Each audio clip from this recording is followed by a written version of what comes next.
All of his co-workers were gone. What could it mean? Stanley decided to go to the meeting room. Perhaps he had simply missed a memo.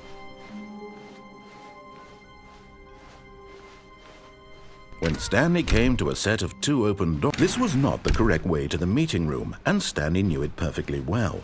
Perhaps he wanted to stop by the employee lounge first, just to admire it. Ah, yes, truly a room worth admiring. But eager to get back to business, Stanley took the first open door on his left. Stanley was so bad at following directions, it's incredible he wasn't fired years ago.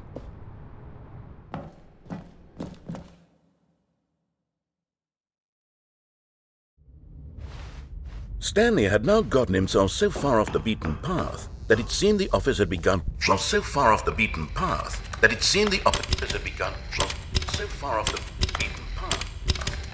You didn't think I was actually just a recording, did you? What a silly and trite explanation that would be. All the back and forth between you and me, all the absurd adventures we've been through, and it all turns out I'm just a tape recording?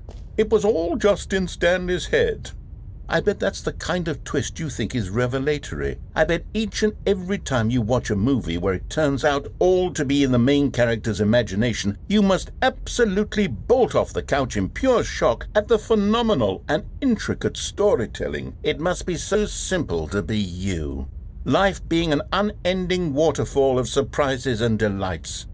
How much more exciting you must find the world than the rest of us do. Now I've become sad. Look what you've done to me. This is all your fault.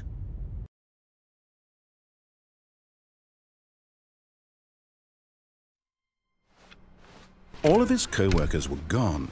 What could it mean? Stanley decided to go to the meeting room. Perhaps he had simply missed a memo.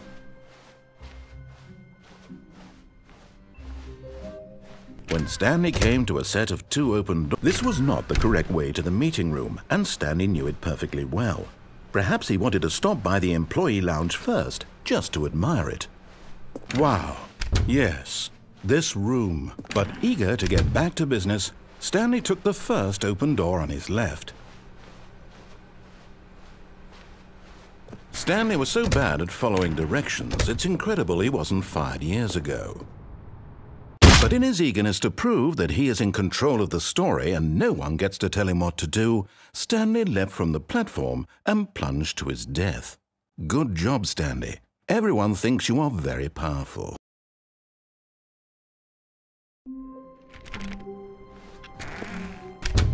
But Stanley simply couldn't handle the pressure.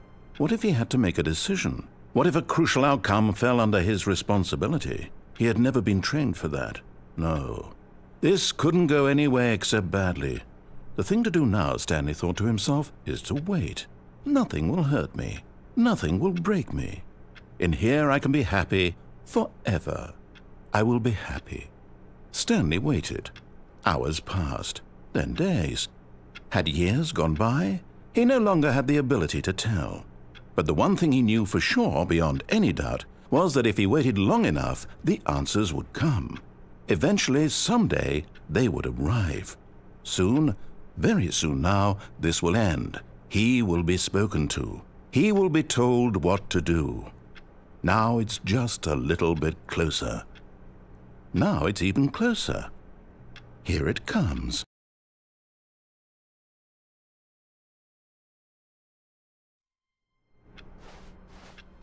All of his co-workers were gone. What could it mean? Stanley decided to go to the meeting room. Perhaps he had simply missed a memo. Oh, new content? What does that mean, new content?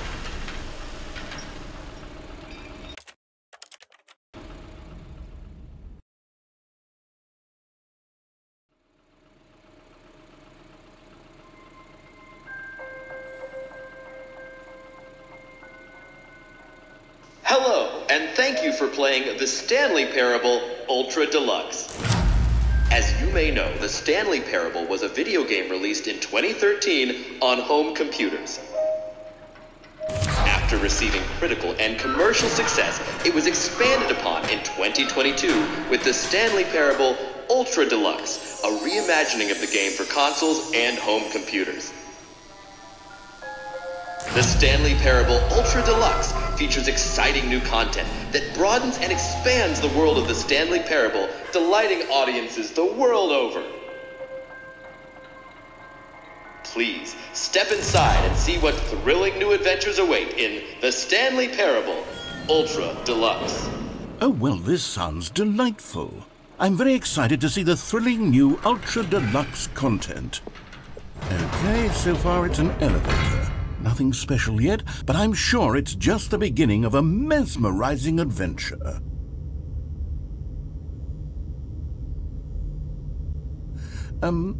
Is it broken? What's going on here? Should we be moving somewhere or... Oh, there we go. All right, finally, at long last, it's on to the new content. I've never been more ready. Let's do it.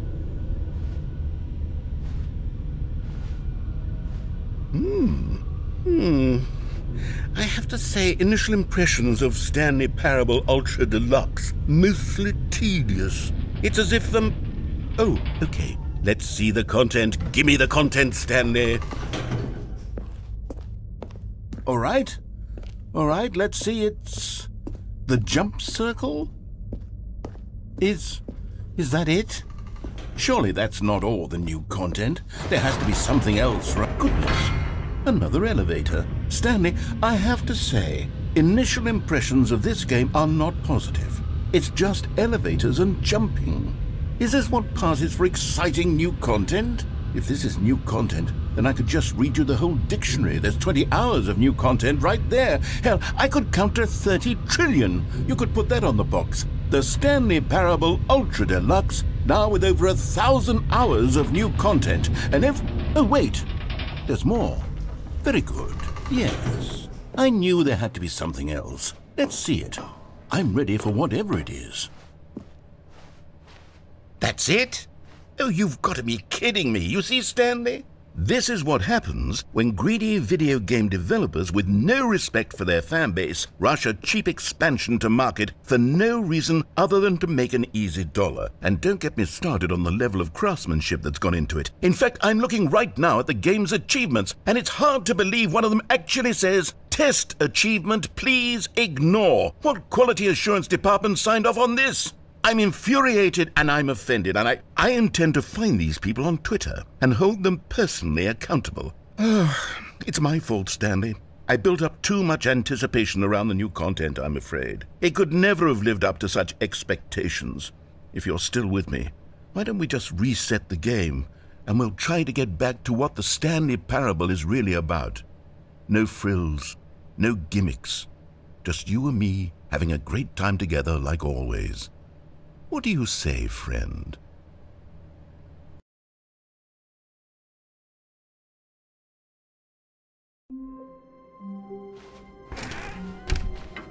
Psst! Stanley! Come over here! In the vent! I want to show you something!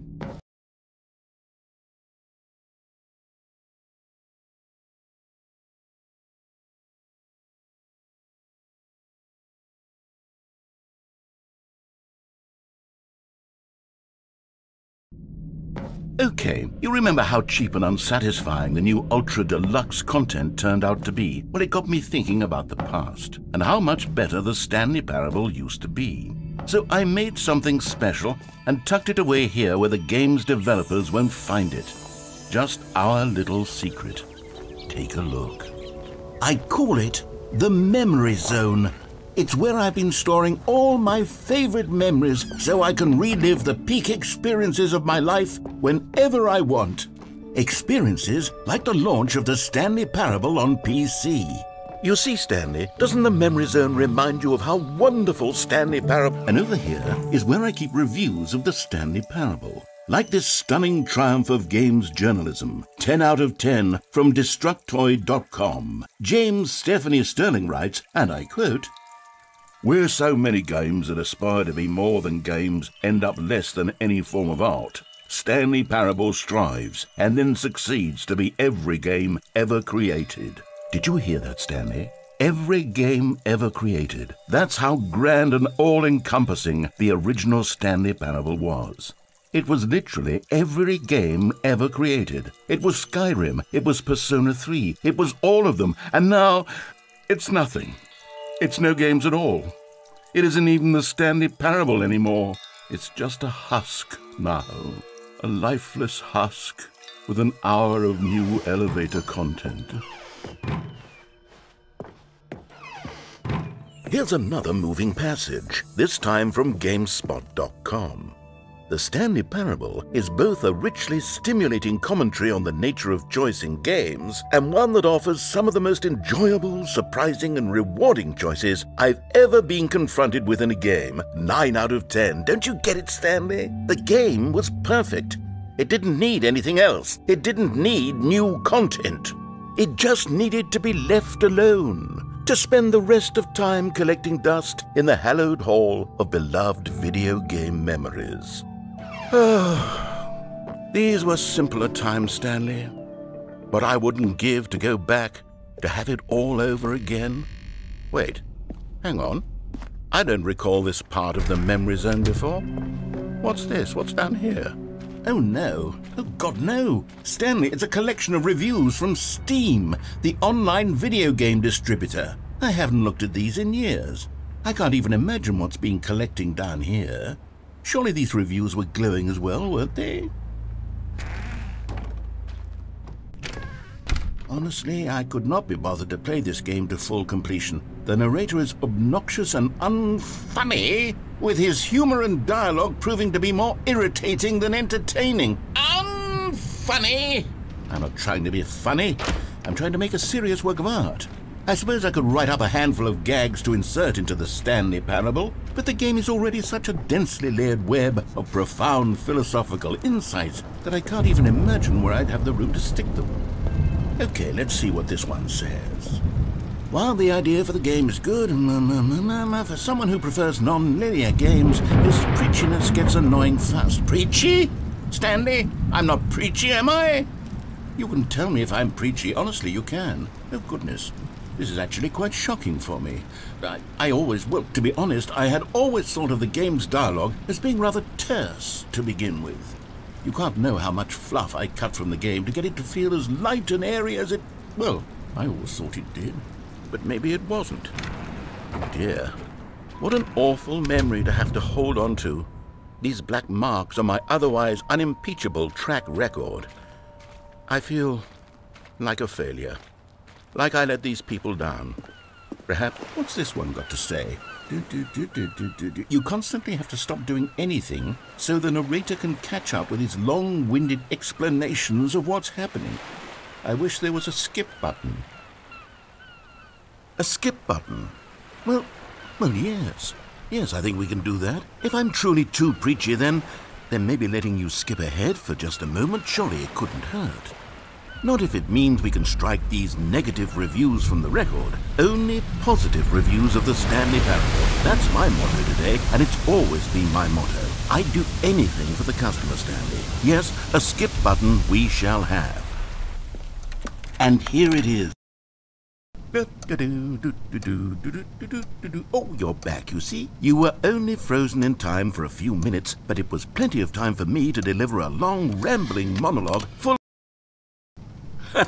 Well there, sport. You really did catch me rambling on a bit, didn't you? But that's the power of the button. The minute I start to go off on a thoughtless display of self-absorption... Okay, welcome back, Stanley. Now, I should say that the amount of time the button has been skipping through is becoming longer and longer. That last one was, well, I want to say maybe 30, 45... Stanley, please don't push the button again. It's been 12 hours. You've just been frozen there. I don't know why the skips are getting longer, but they're... Oh, Stanley, you're back. You're back. Oh, my goodness. I have someone to talk to again. Stanley, I think it's been a week. Or 2 weeks.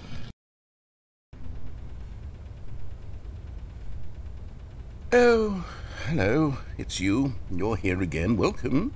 I have had time to think about you and about...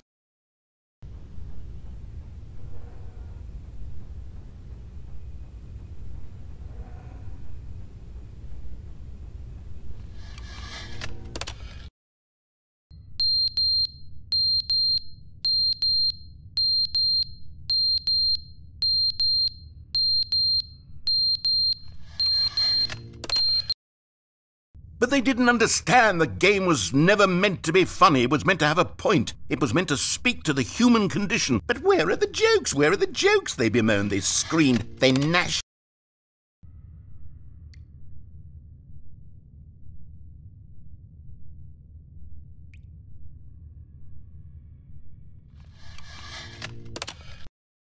The end is never the end, is never the end, is never the end, is never the end, is never the end, is never the end, is never the end, is never the end, is never the end, is never...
All of his co-workers were gone. What could it mean? Stanley decided to go to the meeting room. Perhaps he had simply missed a memo. Oh, good. You noticed my sign. Yes, I have something very exciting to show you.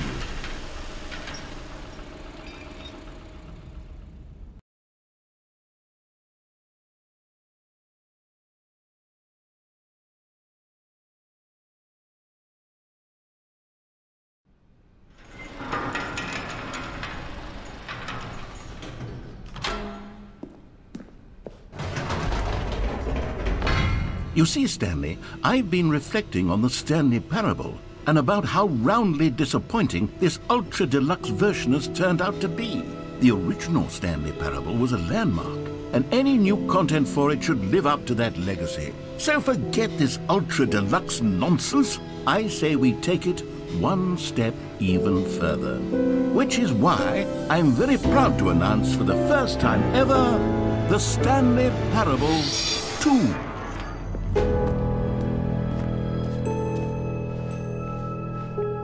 Yes, you see, isn't this far superior to a measly re-release with a few minor additions? Think of all the new territory we'll cover with a fully fledged sequel. An entirely new experience, built from the ground up. Why, there are so many possibilities. It could go in so many different directions. This is what fans have truly been asking for. Now, to be clear, I haven't quite nailed down what exactly the Stanley Parable 2 is going to be, but let's take a look at some of the features I've been developing for it. I figure that if I can loosely organize a handful of interesting concepts, that surely the game will sort of naturally spring up around them. It'll all work itself out. Game development is a common complaint of the Stanley Parable was that it was confusing and paradoxical, that it engendered a chaotic sense of reckless despair in those who played it. Well, I'm happy to say that after much consideration, I've engineered a clever solution to this fundamental problem with the game. It's the Stanley Parable Reassurance Bucket. You see, Stanley, anytime you're holding the bucket, a sense of calm and ease will fill your mind and your heart. It's true. As long as you hold on to the bucket, the many disorienting contradictions of the Stanley Parable will feel perfectly normal and perhaps even comforting. You may even come to long for the gentle embrace of jarring cognitive dissonance while the bucket is in your arms. And to be honest, it's a much more convenient solution for me than actually redesigning the game to be less uncomfortable. Can you imagine what a pain in the ass that would be? Yes, the bucket is the perfect solution. Come on, give it a try. Can you feel it? The glow of comfort, even in the face of crushing despair, must already be sweeping through your body. And in fact, can I say that I do believe the bucket lends you an air of charisma as well? I think that just holding it has made you the slightest bit more attractive as a person. The benefits of the bucket seem to go on, don't they? All this and more await you in the Stanley Parable 2. Does anyone give out awards for... Here we are. Go on, try out some of the new features.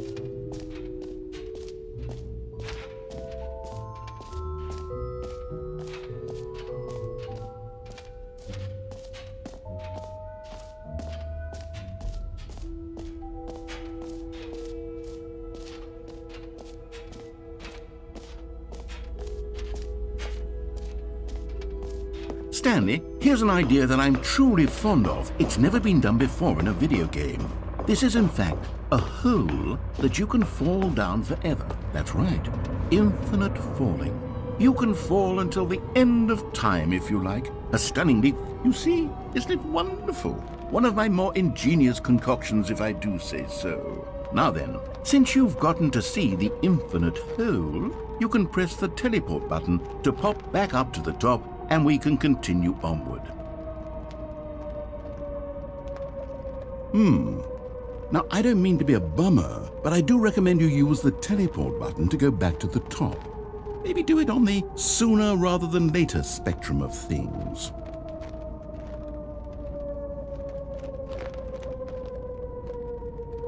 Okay, Stanley, I don't know quite how to say this tactfully, but it's possible that I slightly exaggerated the infinite nature of the hole. Is it a very, very deep hole? To be certain it is. It's an extremely deep hole. I don't want anyone to say that it isn't an astonishingly deep hole. It is. Is it infinite?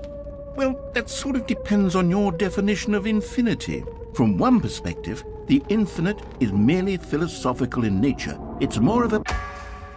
Okay, well, good for you. You found the bottom of the hole. You found me out, Stanley. I'm a liar and a cheat, and you're so clever. Look, I think the issue here is just that you're unusually fascinated by falling. What normal person actually wants to fall infinitely? I figured the hole was as deep as anyone would actually need. Don't you put this on me. Maybe you're the problem. Look, things got a little heated there. I think we both said some things we didn't mean. Why don't we just put all this behind us and agree to just call the hole mostly infinite? If that works for you, then go ahead and press the teleport button to warp up to the top of the hole and we can move on. I'll just be up here when you're ready. Great. Now, I'm very excited. Oh, for heaven. You see, I was right. The problem is you. The problem is that you like holes too much. Not normal. A normal person would have said, yep, that's an infinite hole right there, goes on forever till the end of time. Don't need to see it all, but not you. Oh, no, no, no, no. You have a weird sort of... Oh. Did the hole seem even shorter to you this time? I couldn't help but feel like you spent a little less time in there than you did before. I mean, admittedly, I didn't make an infinite hole, but I didn't think it was that not infinite. Well, I suppose once again there's nothing to do here. If you decide you've had enough of the hole, you can hit the teleport button and come join me up above. Had enough? I'm positively thrilled. Gosh, how could I have guessed? You're back in the hole. If this starts to become a thing where... Wow. Okay. Yes. I'm starting to become extremely certain that the hole is not only not infinite, but that it's growing steadily less and less infinite. I suspect that I'm starting to hit the point where it's no longer feasible to call the hole infinitely deep, even by the lax overall standards for accountability in marketing. What's going on here? Stanley, I have no explanation for the uncertain nature of the hole's length. Here, let's try something. Let's pop back up to the top, and we'll see if it gets any shorter. Well, there it is. The shame of my... How is this still appealing to you? I know you're obsessed with holes, but at this depth, I just can't see this scratching the itch. Oh, who am I to judge? You just do whatever it is you're here to do and hit the teleport button when you're ready to move on. Is the, teleport button not working? You sure? Well, I mean, I really don't have an explanation. It was working just a moment ago. Try it again. Still nothing? Well, I suppose there is one thing I can do to fix this. I'm out. Goodbye, Stanley. You couldn't bear to be away from the hole, and now you'll get more time with it than you could ever have asked for. It's a win for everyone. You get to be with the hole, I get to do literally anything else. Take care, Stanley. I hope you and the hole have a wonderful rest of eternity together.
you're awake. It seems you had sort of dozed off there, drifting away into dreamland.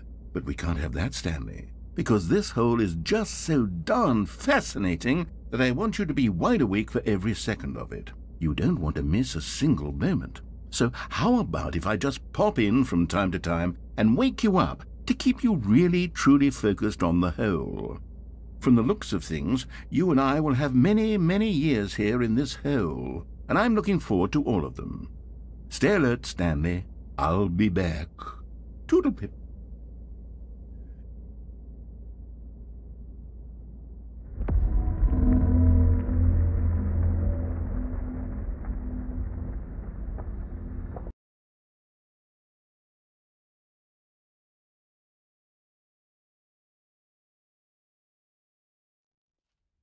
Here we are. Go on, try out some of the new features.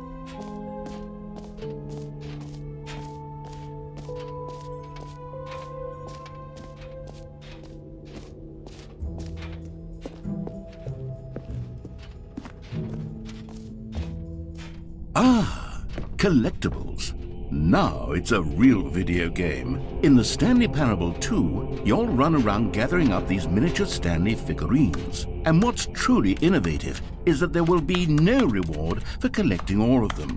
I don't want to stifle the intrinsic joy of watching a number go up. You simply collect all of them, and then you move the hell on.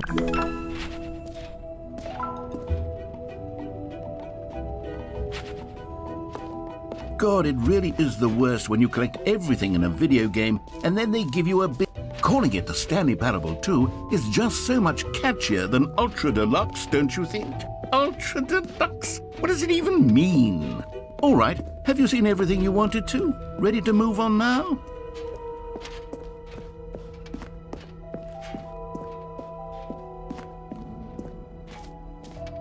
So, Stanley, what do you think? Do you like all of the new features? Yes, I know it's not exactly clear yet how exactly these features will come together as one single coherent video game, but I can feel it in my soul. It's going to work. There's definitely a good game in there somewhere. Say, let's do an experiment. I'll arrange these new features together and we'll see whether or not it coheres into a meaningful gameplay experience. Okay, are you ready? Here it is. I give you the Stanley Parable 2.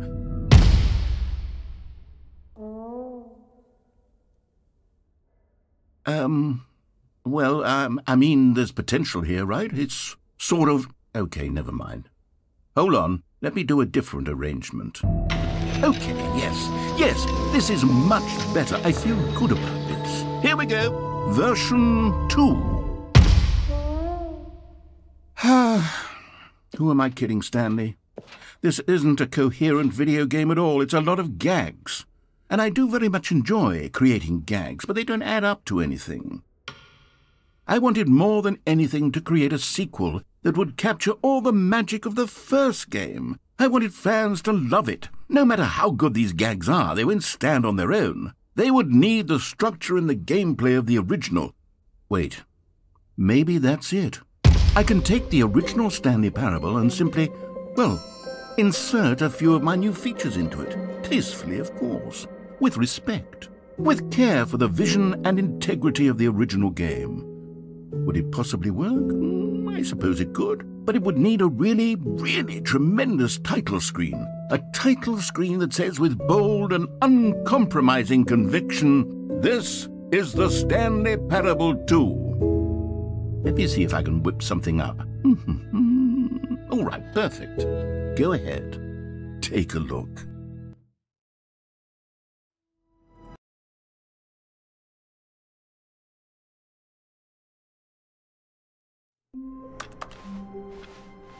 All of his co-workers were gone. What could it mean? Stanley decided to go to the meeting room. Perhaps he had simply missed a memo. Stanley felt the bucket calling to him, begging him to pick it up. When Stanley came to a set of 2 open doors, he entered the door on his left. Yet there was not a single person here either. Feeling a wave of disbelief, Stanley decided to go up to his... Coming to a staircase, Stanley walked upstairs to his boss's office. You found one of them. One of the miniature Stanley figurines. Remember, no reward for collecting all of these, only the intrinsic pleasure of a job well done. You can't buy that sort of happiness, Stanley. God knows I've tried. So, I implore you to savor each and every moment you come across one of these beautiful figurines.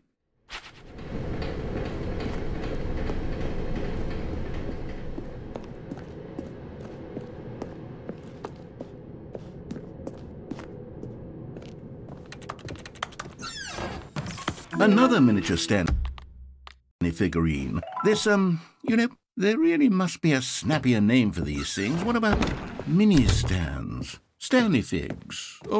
What about Stanlerines? Yes, I think I like that. Another Stanlerine under your belt.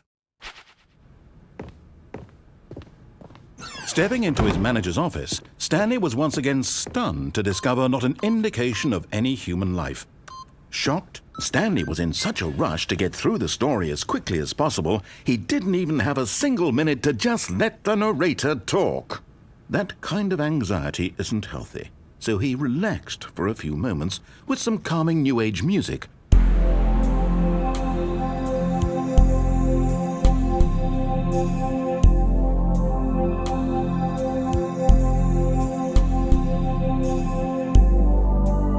Feeling soothed and rejuvenated, Stanley calmly walked forward into the opened passageway.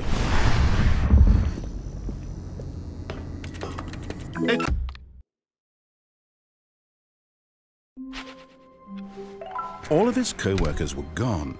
What could it mean? Stanley decided to go to the meeting room. Stanley picked up the bucket.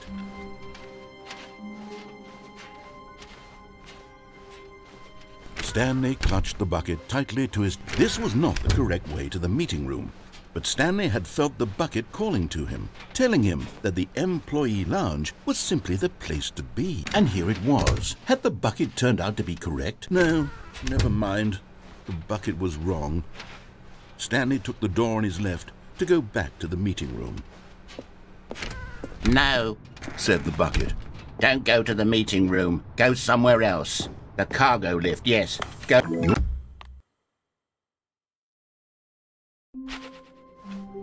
All of his co-workers were gone. What could it mean? Stanley decided to go to the meeting room. Perhaps he had simply missed a memo.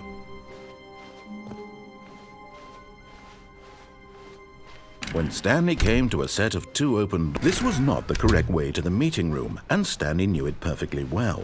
Perhaps he wanted to stop by the employee lounge first, just to admire it. Standing now in this incredible room, but eager to get back to business, Stanley took the first open door on his left.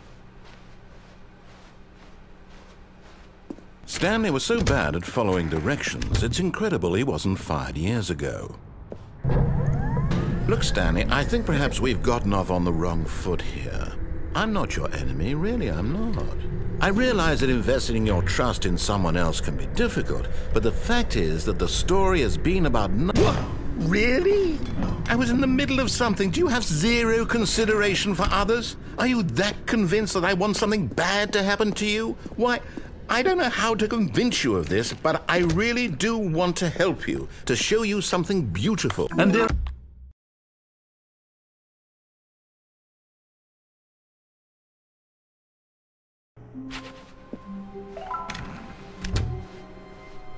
Stanley, I'm sorry, but I have to put a pause on things. It's those figurines, those figlers. I haven't stopped thinking about them since you nabbed every last one. Wasn't it just the most intrinsically fulfilling moment of your entire life? Didn't it fill you to the brim with inner richness?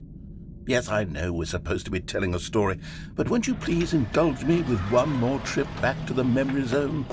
I would love nothing more than to revisit the figurines. Just one more time.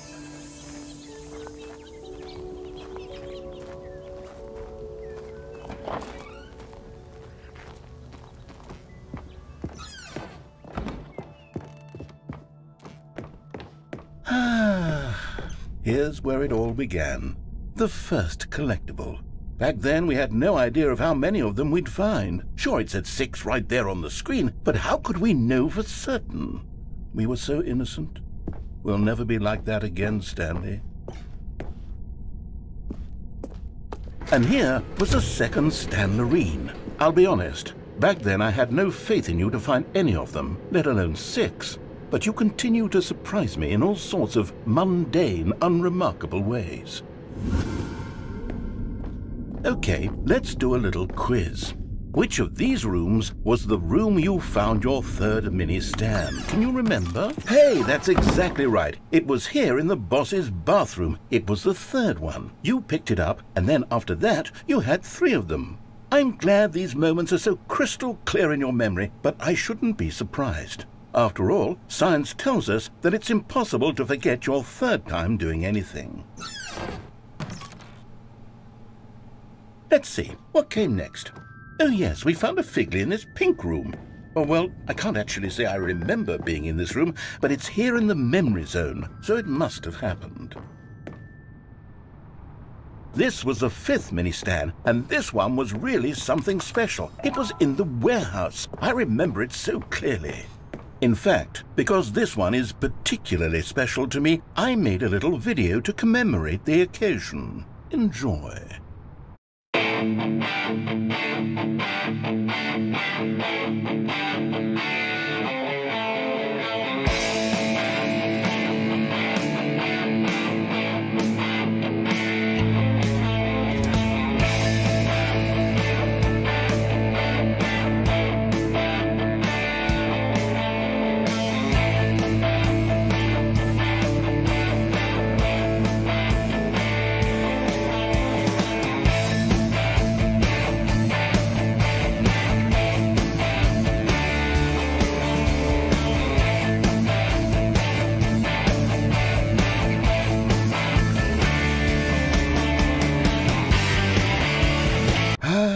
Takes you back, doesn't it? I spent a lot of time making that video, but it was 8 minutes I wouldn't have spent on anything else.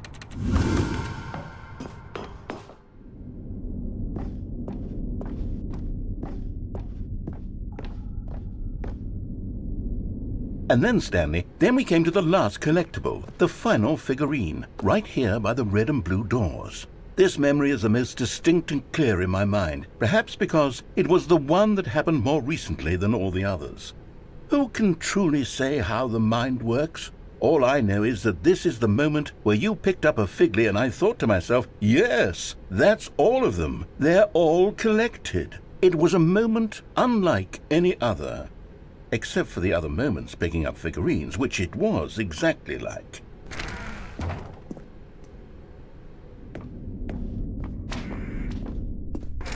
And then there was no more, because we've caught up to the present moment. Nothing left to do but move onward into the future. Goodbye, memory zone.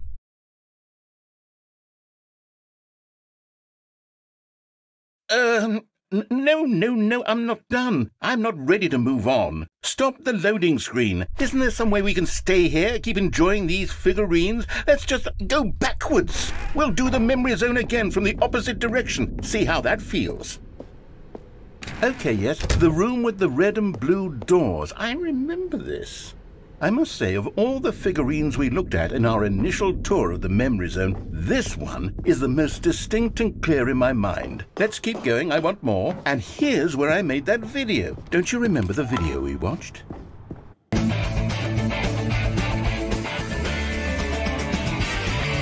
Yes, I love that video.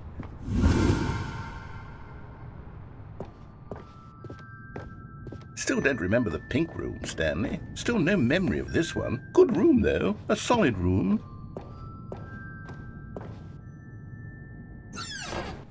These really were a treat to hunt down. You know, if there had been any kind of reward for finding all of these, it really would have neutered the intrinsic joy of collecting them. I'm very glad we resisted the temptation. Next one.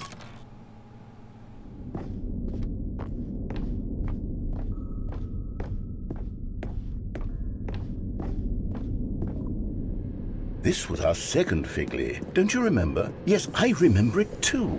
The past is truly a wonderful thing. Why does anyone ever choose to leave it? Keep going. This is it. The very first one we found in the exhibit where I introduced you to the figlarines. Oh, I want more memories, Stanley. I want to keep going. What else is there? What came before this?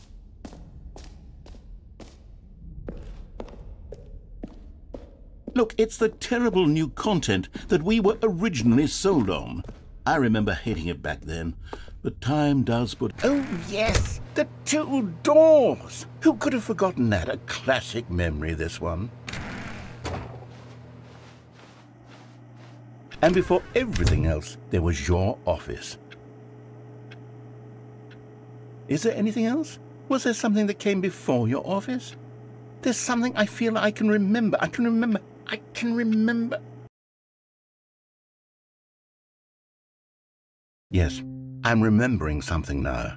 I remember before this whole story got started. Back then I was different. I used to make big decisions. I was passionate. I was skeptical. I weighed each decision with profound thoughtfulness. And then somewhere along the way, I stopped making decisions. I became lazy, and I came up with a character named Stanley to do my thinking for me. He would make the decisions. He would decide which way to go. I would cheer him on as he collected figurines for no reason. Why did I invent Stanley? Was I lonely? Yes, perhaps that's it. Perhaps I needed to imagine I had companionship.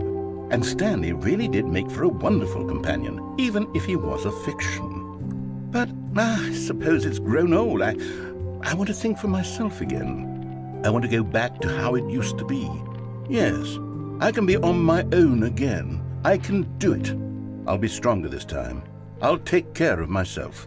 I don't need Stanley anymore. Oh, but he truly was so much fun to play with. You know what?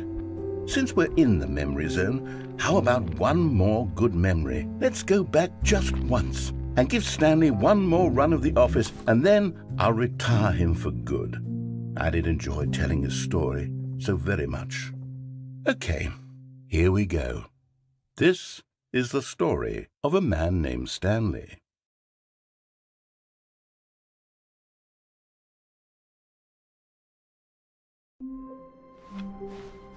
All of his co-workers were gone. What could it mean? Stanley decided to go to the meeting room. Perhaps he had simply missed a memo.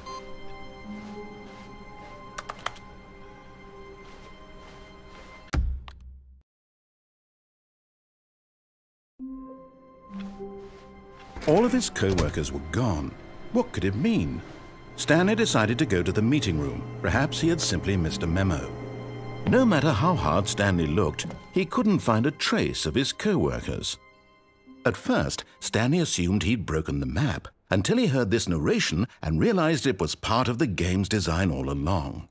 He then praised the game for its insightful and witty commentary into the nature of video game structure and its examination of structural narrative tropes. So, now that you're here, what do you think? Isn't this a fun and unique place to be? Why don't we take a minute just to drink it all in? Okay, I'm over it now. What do you think? Are you sick of this gag yet? Well, I don't know how to say this politely, but you could literally just hit escape and restart the game any old time you want, like right now. You could have done it just then.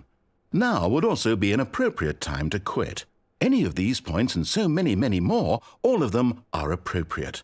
I'm enjoying what seems to be an internal conflict going on where you are literally unable to act on your own desires to restart the game. So, just to push the envelope, I'm going to try and make this as miserable as possible and see how long you can maintain.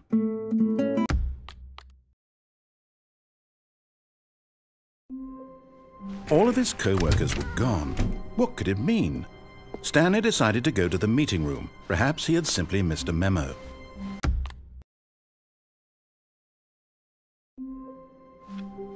All of his co-workers were gone. What could it mean? Stanley decided to go to the meeting room. Perhaps he had simply missed a memo. At first, Stanley assumed he'd broken the map, until he heard this narration and realized it was part of the game's design all along. He then praised the game for its insightful and witty commentary into the nature of video game structure and its examination of structural narrative tropes. So, now that you're here, what do you think? Isn't this a fun and unique place to be? Why don't we take a minute just to drink it all in? Okay, I'm over it now. What do you think? Are you sick of this gag yet? Ah, then in that case, we'll...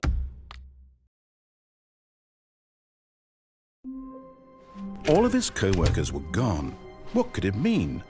When Stanley came to a set of 2 open doors, he entered the door on his left. Yet there was not a single person here either. Feeling a wave of disbelief, Stanley stepped into the broom closet, but there was nothing here, so he turned around and, coming to a staircase, Stanley walked upstairs to his boss's office. Okay, I think we all know the drill by now. Blah, blah, blah. Dark secrets, the keypad. Stanley pushes some buttons. Oh, hey, look, it's a new passageway. Quelle surprise.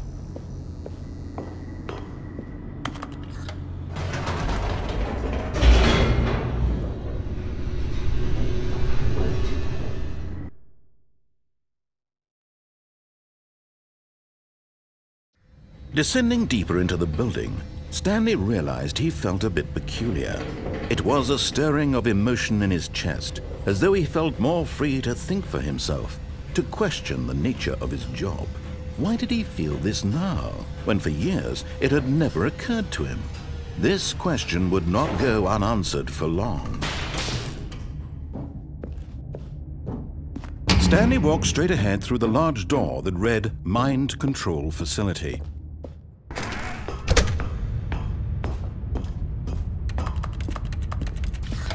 The lights rose on an enormous room packed with television screens.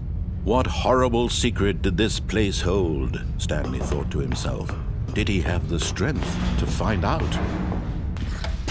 Now the monitors jumped to life, their true nature revealed. Each bore the number of an employee in the building, Stanley's co-workers. The lives of so many individuals reduced to images on a screen, and Stanley, one of them, eternally monitored in this place where freedom meant nothing. This mind control facility, it was too horrible to believe. It couldn't be true. Had Stanley really been under someone's control all this time? Was this the only reason he was happy with his boring job? That his emotions had been manipulated to accept it blindly?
Aha! You've made it to the bottom of the mind control facility. Welcome! You see, back when the Stanley Parable first launched in 2013, getting to the bottom of the mind control facility was a bug that we simply didn't catch during development. And you all sent us lots of photos of it on Twitter and acted very superior about it.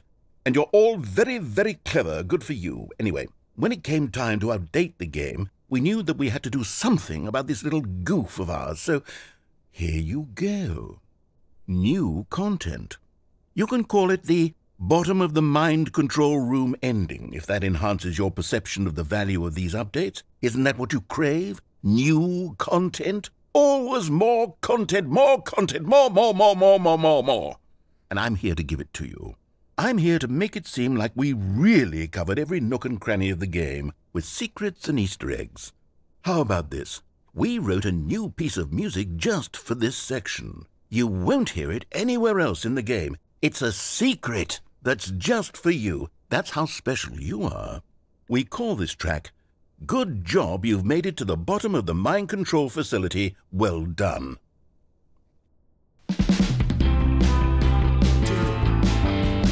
Good job, you did it. Good job. 3, 2, 1. Good job, you made it to the bottom of the mind control facility. You jumped on the catwalk. You should have been careful. You should have been careful. It used to be a bug, but now it's an ending. Now it's an ending. I believe in you. I believe in your ability to cross this barrier and chase your dreams.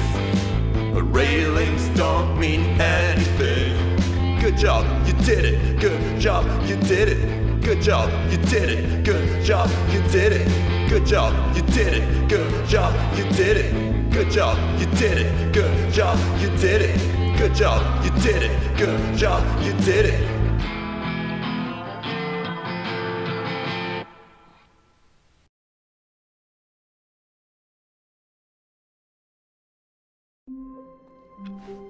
All of his co-workers were gone. What could it mean? Stanley decided to go to the meeting room. Perhaps he had simply missed a memo.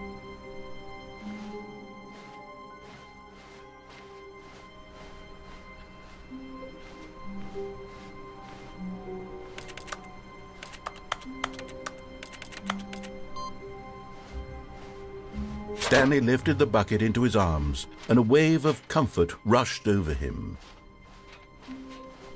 Stanley clutched the bucket tightly to his chest and entered the door on his left. Still no one was here. Stanley needed the bucket's warmth and comfort now more than ever. Perhaps his boss's office. Coming to a staircase, Stanley and the bucket walked upstairs to the boss's office. Stepping into his manager's office, Stanley was once again stunned to discover not an indication of any human life. But Stanley guessed the correct code by sheer luck. Was it that the bucket knew all along? Was the bucket guiding him? Yes, this is certainly the most logical explanation.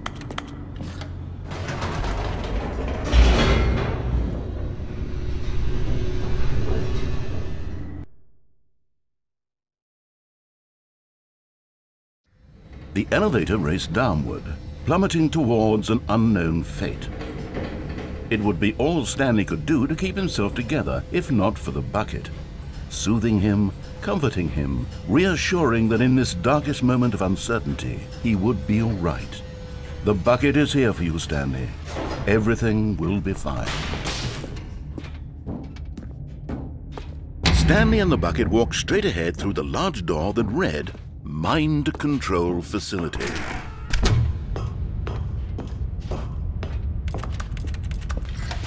The lights rose on an enormous room packed with television screens.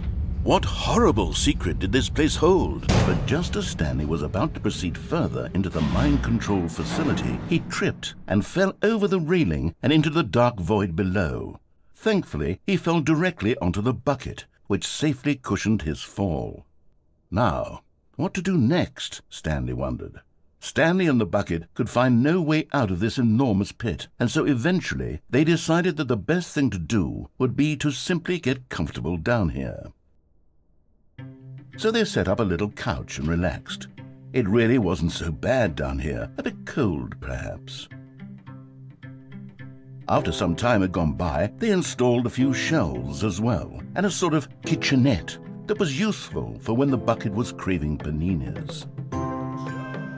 But it wasn't until the rugs and the standing lamps came in that it really started to feel like a home. In fact, after some time, Stanley realized that it had been ages since he had even thought of the Mind Control Facility at all. He'd never gotten to fully explore what was up there, never been able to unearth the many mysteries of the Mind Control Facility.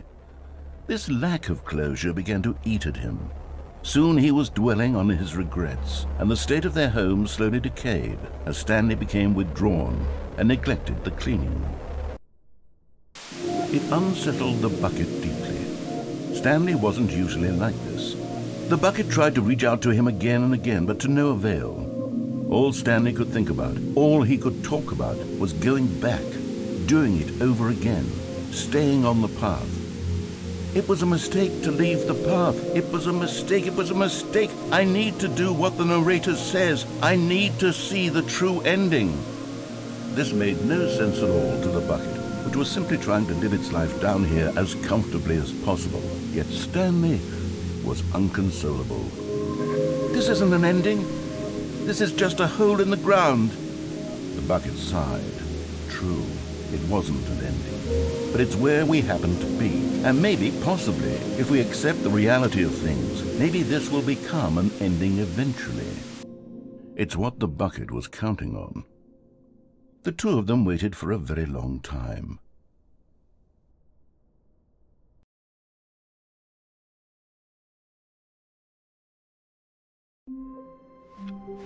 All of his co-workers were gone.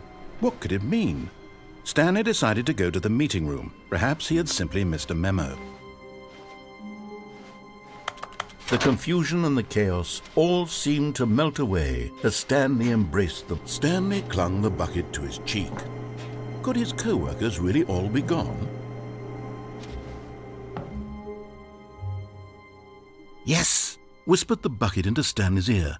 we've done it. We've escaped from that dull office and that pesky narrator. At last, out here in the white void, we are alone. Now, and for the first time, I can reveal to you my true self. The bucket began to tell Stanley of its life and its history, of the countless wars it witnessed, desecrating the land and lives of untold numbers of innocent humans, and the bucket's own complicity therein, of sadness and regret, and the many years it spent dwelling on the actions it might have taken to curb the madness and the decay, if only it had been stronger, of hope and redemption, and its crusade to uplift the stock of life for the common man, to manifest justice where none existed, and the bittersweet reality of time, to see one's dreams and wishes met halfway, meted out in parcels like charity, and abandoned as soon as the warm glow of inspiration begins to dim. The opportunities to do so much more. There was so much it could have done, perhaps, the bucket wondered to itself. Perhaps if it had seen its own darkness with a clearer perception. This was way too much for Stanley. What are you talking about? He screamed. You're a bucket! To this, the bucket furrowed its brow. No, said the bucket. not since the evil wizard Gambhorata first ensnared me in his machinations as payback for the sacred amulet I stole from his treasured vaults. I was young back then and could not conceive the ramifications of— No! Stanley screamed even louder this time. This is stupid! You are a bucket! This is so stupid! Why are we even doing this? As Stanley screamed and screamed and screamed, the bucket revealed its true form, transforming into a mighty beast of untold power, its fangs glistening like—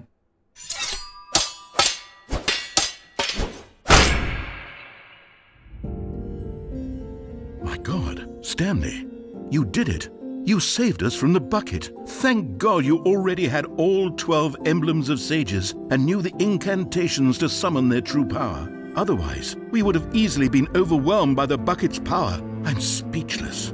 You've demonstrated such bravery here today. Come, let's restart the game, and we'll agree to never again go trifling with this bucket, nor the dark magic cast away inside of it.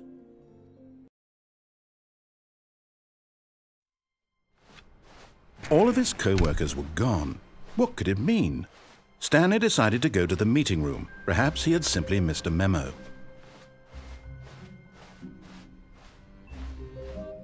When Stanley came to a set of 2 open doors, he entered the door on his left. Yet there was not a single person here either. Feeling a wave of disbelief, Stanley decided to go up to his— Coming to a staircase, Stanley walked upstairs to his boss's office.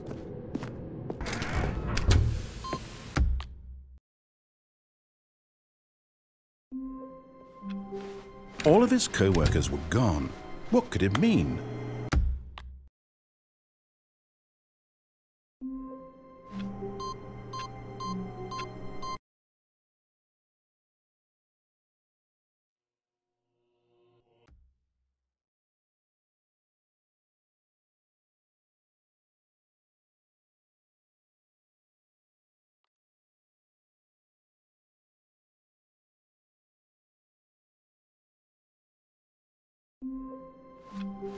How wonderful. Stanley was alone. Finally.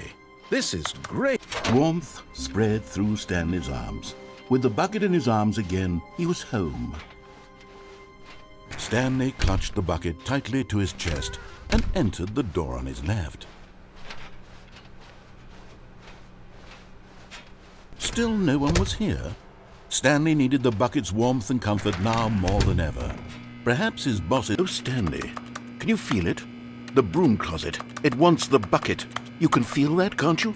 The aura of jealousy? It's as clear as day. This broom closet believes it deserves the bucket. I can really feel it now. It's a bucket. It belongs in a broom closet. That's what the broom closet is trying to say here. It's supposed to go with the other cleaning supplies. Good for you, Stanley. Don't give in. Don't hand over the bucket. I know how hard it must be, given the pressure that the broom closet is putting on your shoulders right now, but you have to be strong. This is your bucket. This is your companion and lifelong friend. You can't hand it over. Oh no. We're getting into name-calling now, it seems. Is this how low the broom closet has sunk, that it has to resort to this stream of petty insults simply in order to get you to hand over the bucket? Stanley, I never liked this broom closet for a variety of reasons, but even this is worse than I had imagined. And wait, now the broom closet has the gall to imply that you and the bucket are not truly deep and lasting friends? That your relationship is purely superficial and convenient? That your life is so banal and meaningless that you'd feel the same sort of kinship towards any inanimate object which happened to lay in your path in an even partially enticing manner? Well, I never. Go on, Stanley. Lay into it. Really tell the broom closet off for its demeaning comments. Expand on the wide variety of experiences you and the bucket have shared together. Go through each of them point by point. Share your journal entries detailing the rich emotional landscape of your feelings for the bucket as they have changed and evolved over the years. Let him have it.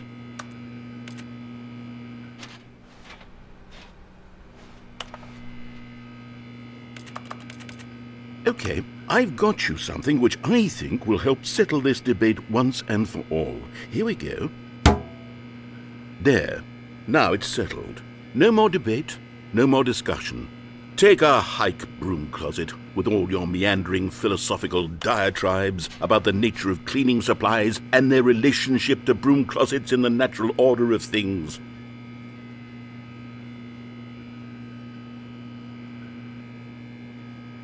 All right, I've got a second sticker back here, and I'm going to slap it on as well because I think it's appropriate. You see? I feel that it works because the sticker is also a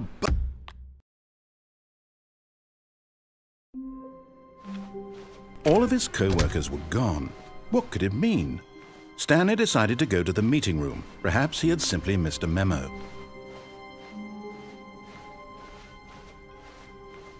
When Stanley came to a set of 2 open doors, he entered the door on his left.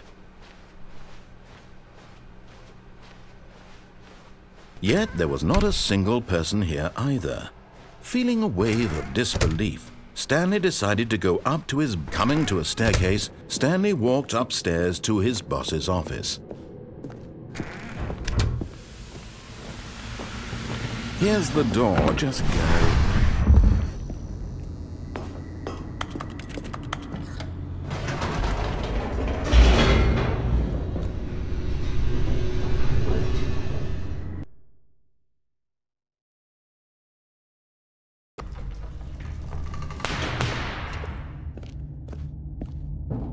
Stanley walked straight ahead through the large door that read Mind Control Facility.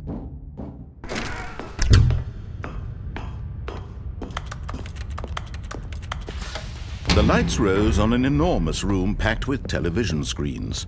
What horrible secret did this place hold? Stanley thought to himself. did he have the strength to find out?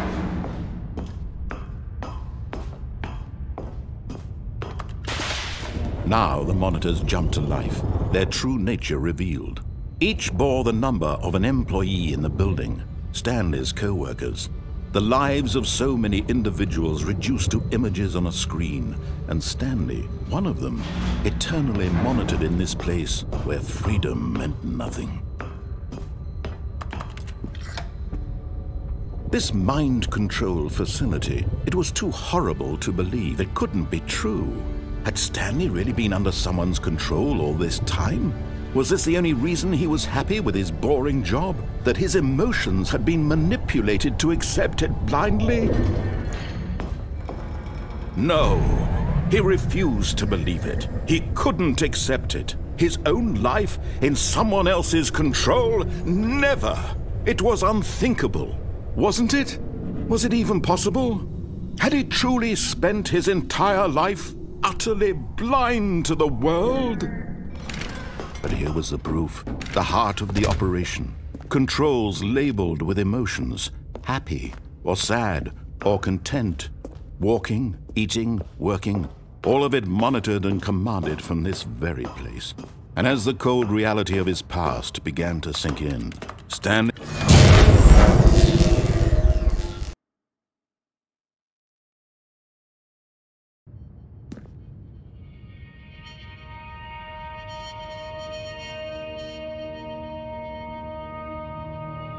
blackness, and a rising chill of uncertainty. Was it over? Yes! He had won! He had defeated the machine, unshackled himself from someone else's command. Freedom was mere moments away.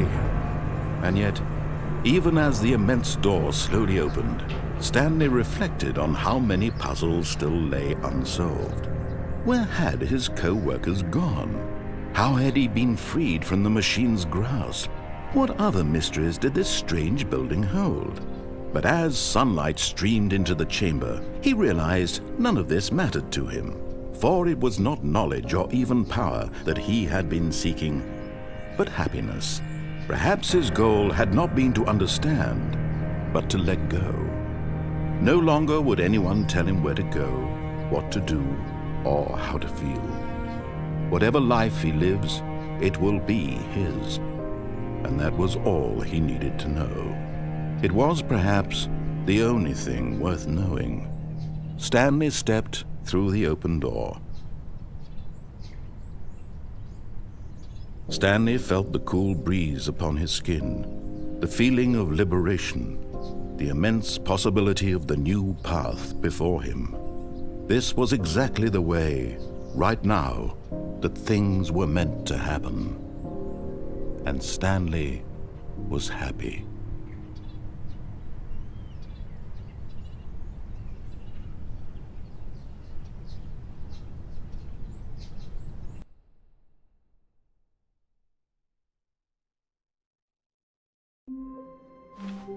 Someone was following Stanley. He was sure of it. If he checked over his shoulder now, he would surely catch them. It was only a matter of time. When Stanley came to a set of 2 open doors, he entered the door on his left. Yet there was not a single person here either. Feeling a wave of disbelief, Stanley decided to go up to his boss. Coming to a staircase, Stanley walked upstairs to his boss's office. Here's the door, just go.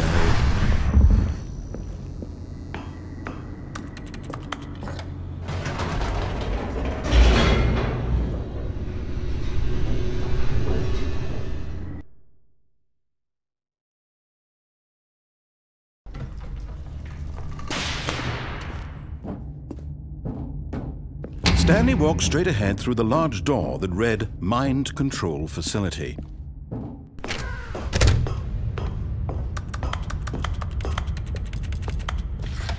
The lights rose on an enormous room packed with television screens. What horrible secret did this place hold? Stanley thought to himself. Did he have the strength to find out? Now the monitors jumped to life, their true nature revealed. Each bore the number of an employee in the building, Stanley's co-workers. The lives of so many individuals reduced to images on a screen, and Stanley, one of them, eternally monitored in this place where freedom meant nothing. This mind control facility, it was too horrible to believe. It couldn't be true. Had Stanley really been under someone's control all this time? Was this the only reason he was happy with his boring job? That his emotions had been manipulated to accept it blindly? No, he refused to believe it. He couldn't accept it. His own life in someone else's control? Never! It was unthinkable. Wasn't it? Was it even possible? Had he truly spent his entire life utterly blind to the world? But here was the proof. The heart of the operation. Controls labeled with emotions. Happy, or sad, or content. Walking, eating, working. All of it monitored and commanded from this very place. And as the cold reality of his past began to sink in, Stanley decided that this... Oh, Stanley, you didn't just activate the controls, did you? After they kept you enslaved all these years, you go and you try to take control of the machine for yourself. Is that what you wanted? Control? Oh, Stanley, I applaud your effort, I really do. But you need to understand, there's only so much that machine can do. You were supposed to let it go, turn the controls off, and leave. If you want to throw my story off track, you're going to have to do much better than that. I'm afraid you don't have nearly the power you think you do. For example, and I believe you'll find this pertinent, Stanley suddenly realized he had just initiated the network's emergency detonation system. In the event that this machine is activated without proper DNA identification, nuclear detonators are set to explode, eliminating the entire complex. How long until detonation then? Let's say, 2 minutes. Ah, now this is making things a little more fun, isn't it, Stanley? It's your time to shine. You are the star. It's your story now. Shape it to your heart's desires. Oh, this is much better than what I had in mind. What a shame we have so little time left to enjoy it. Mere moments until the bomb goes off. But what precious moments each one of them is. More time to talk about you, about me, where we're going. What all this means, I barely know where to start. What's that? You'd like to know where your co-workers are? A moment of solace before you're obliterated? All right, I'm in a good mood. You're gonna die anyway. I'll tell you exactly what happened to them. I erased them. I turned off the machine. I set you free. Of course, that was merely in this instance of the story. Sometimes when I tell it, I simply let you sit there in your office forever, pushing buttons endlessly and then dying alone. Other times, I let the office sink into the ground, swallowing everyone inside, or I let it burn to a crisp. I have to say this, though, this version of events has been rather amusing. Watching you try to make sense of everything and take back the control wrested away from you, it's quite rich. I almost hate to see it go. But I'm sure whatever I come up with on the next go-around will be even better. My goodness, only 34 seconds left. But I'm enjoying this so much. You know what? To hell with it. I'm going to put some extra time on the clock, why not? These are precious additional seconds, Stanley. Time doesn't grow on trees. Oh dear me, what's the matter, Stanley? Is it that you have no idea where you're going or what you're supposed to be doing right now? Or did you just assume when you saw that timer that something in this room was capable of turning it off? I mean, look at you. Running from button to button, screen to screen, clicking on every little thing in this room. These numbered buttons, no, these colored ones, or maybe this big red button, or this door. Everything, anything, something here will save me. Why would you think that, Stanley? That this video game can be beaten? Won? Solved? Do you have any idea what your purpose in this place is? Stanley, You're in for quite a disappointment. But here's a spoiler for you. That timer isn't a catalyst to keep the action moving along. It's just seconds ticking away to your death. You're only still playing instead of watching a cutscene because I want to watch you for every moment that you're powerless, to see you made humble. This is not a challenge, it's a tragedy. You wanted to control this world, that's fine. But I'm going to destroy it first, so you can't. Take a look at the clock, Stanley. That's 30 seconds you have left to struggle. 30 seconds until a big boom and then nothing. No ending here, just you being blown to pieces. Will you cling desperately to your frail life, or will you let it go peacefully? Another choice. Make it count, or don't. It's all the same to me, all a part of the joke. And believe me, I will be laughing at every second of your inevitable life from the moment we fade in until the moment I say, happily ever after.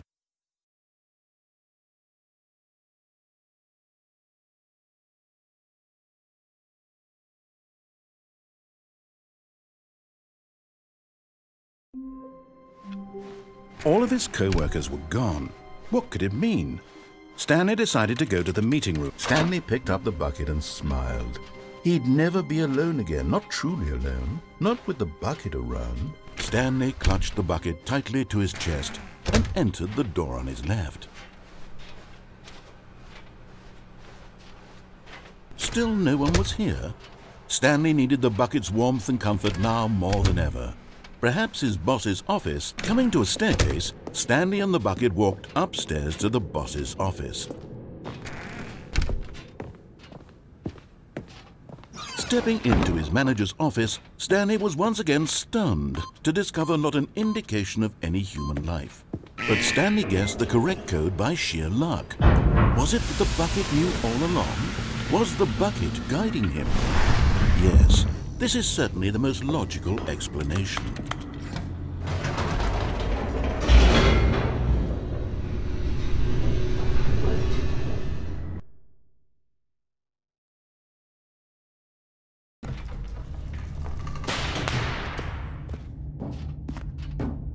Stanley and the bucket walked straight ahead through the large door that read, Mind Control Facility.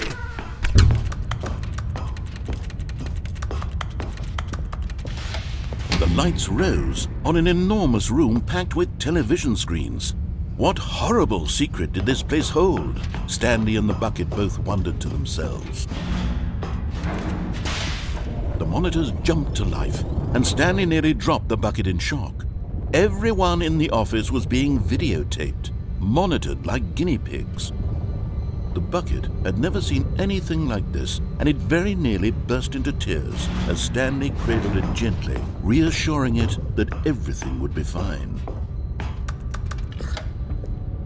Was the bucket under the mind control facility's influence as well? Had the bucket been told to do things it didn't wish to do? What kinds of things does a bucket want to do or not want to do in the first place? These questions raced furiously in Stanley's feeble mind. No! He screamed into the bucket. He couldn't accept it. His own life in someone else's control, never! He squeezed the bucket tighter, his one friend in the entire world. At this point, he could trust no one except for the bucket. But here was the proof. The heart of the operation. Controls labeled with emotions, happy or sad or content. Walking, eating, working, all of it monitored and commanded from this very place. And as the cold reality of his past began to sink in, Stanley decided...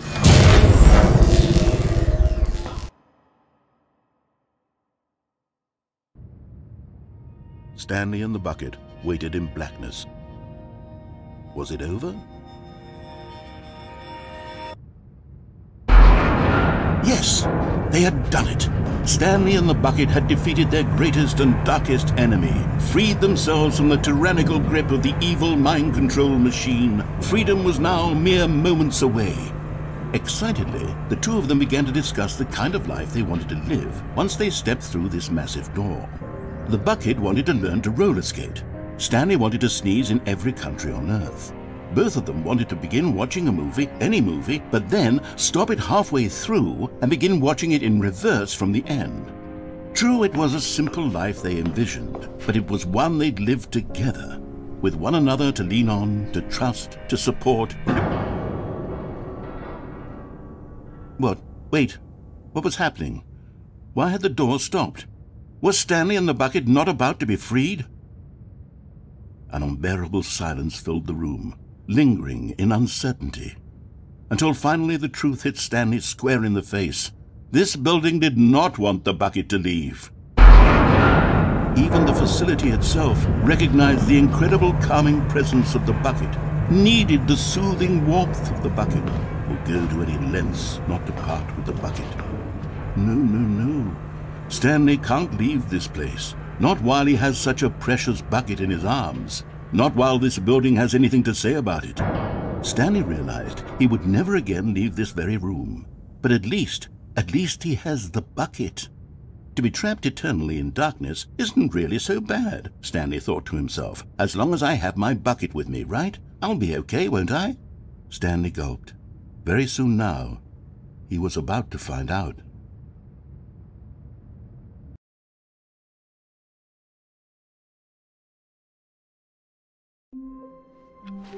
Stanley had never seen the office this brightly lit. Was it a sign of something?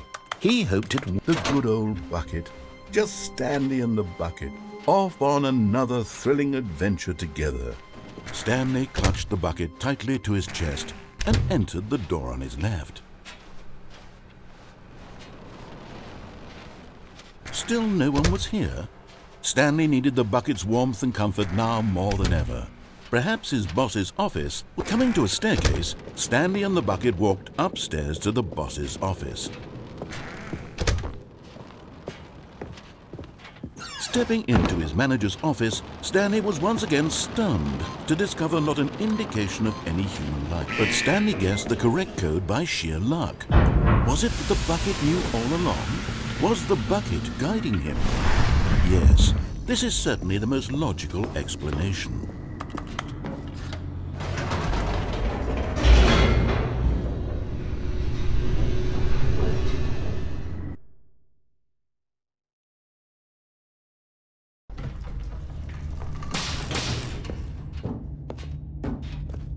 Stanley and the bucket walked straight ahead through the large door that read, Mind Control Facility.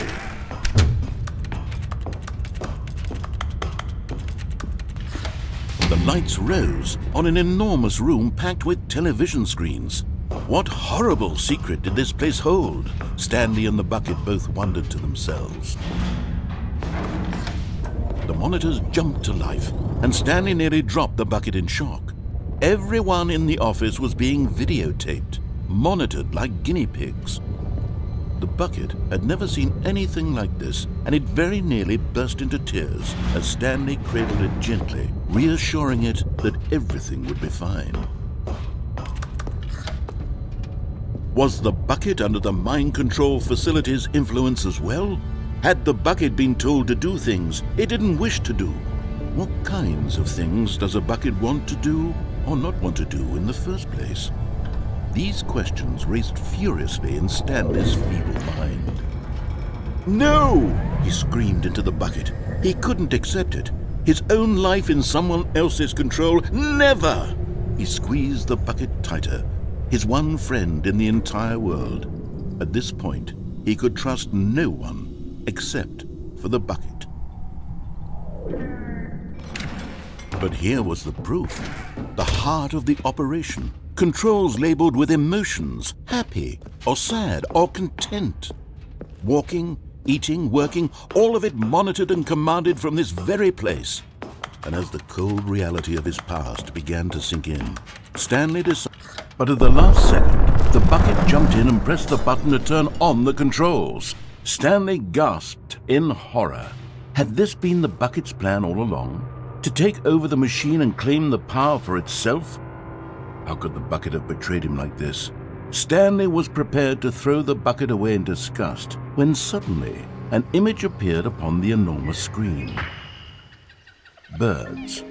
Silly, silly birds. the control buttons became active again.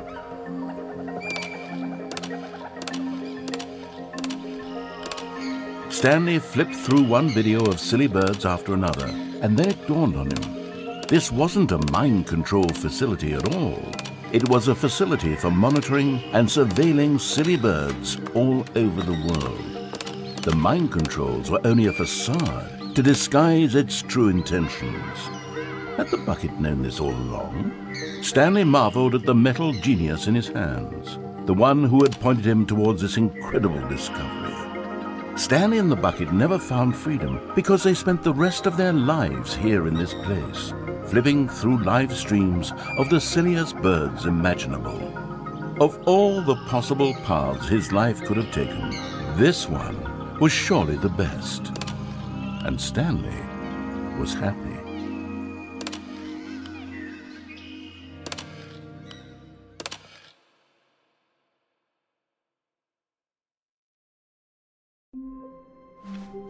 All of his co-workers were gone. What could it mean? Stanley decided to go to the meeting room. Perhaps he had simply missed a memo. When Stanley came to a set of 2 open doors, he entered the door on his left. Yet there was not a single person here either. Feeling a wave of disbelief, Stanley decided to go up to his boss. Coming to a staircase, Stanley walked upstairs to his boss's office. Here's the door, just go.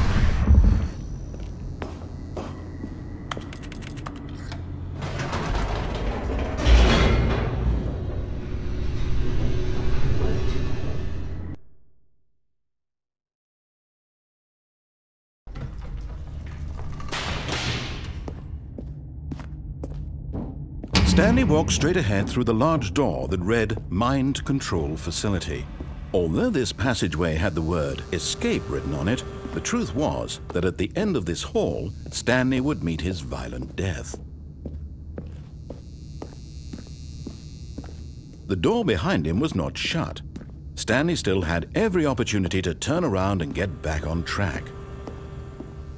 At this point, Stanley was making a conscious, concerted effort to walk forward and willingly confront his death.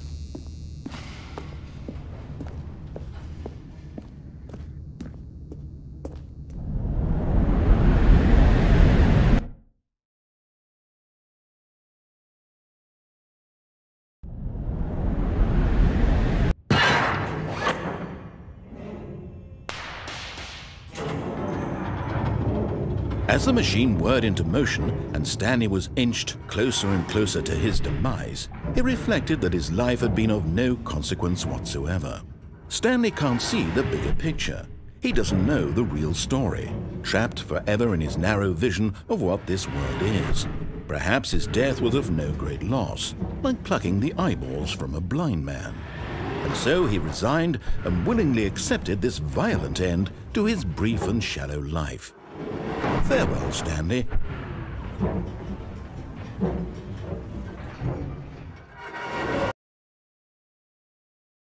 Farewell, Stanley, cried the narrator, as Stanley was led helplessly into the enormous metal jaws.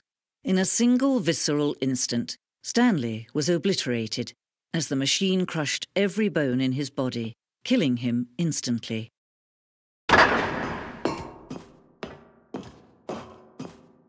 And yet it would be just a few minutes before Stanley would restart the game, back in his office, as alive as ever.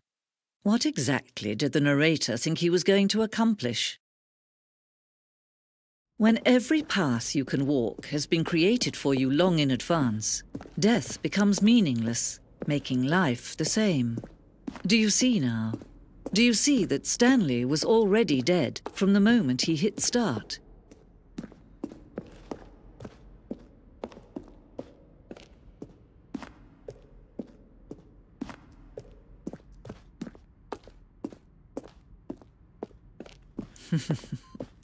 Oh, look at these two. How they wish to destroy one another. How they wish to control one another. How they both wish to be free. Can you see? Can you see how much they need one another? No, perhaps not. Sometimes these things cannot be seen. But listen to me. You can still save those two. You can stop the program before they both fail. Push escape and press quit. There's no other way to beat this game. As long as you move forward, you'll be walking someone else's path. Stop now and it'll be your only true choice. Whatever you do, choose it. Don't let time choose for you. Don't let...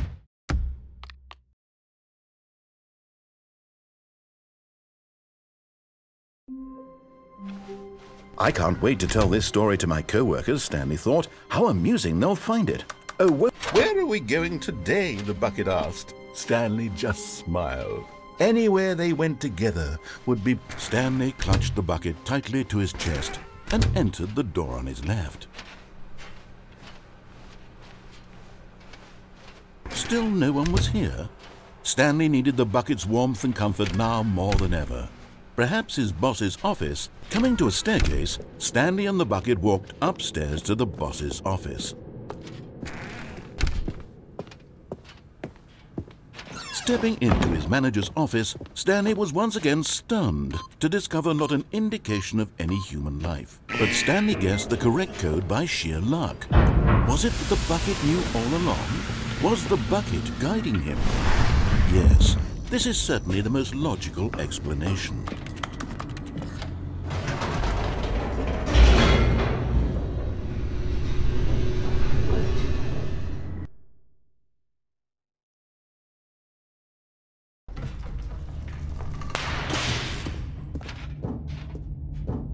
Stanley and the bucket walked straight ahead through the large door that read, Mind Control. Although this passageway had the word escape written on it, the truth was that at the end of this hall, Stanley and the bucket would both meet a violent death.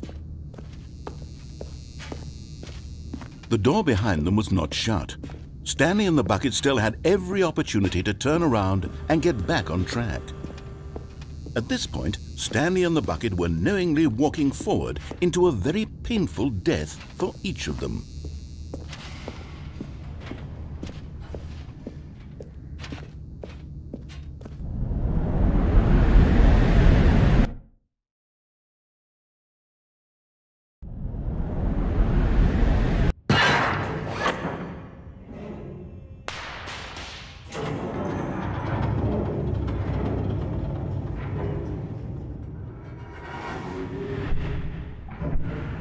As the machine whirred into motion and Stanley and the bucket inched closer to their demise, Stanley reflected on how meaningless the bucket's warmth and comfort had turned out to be.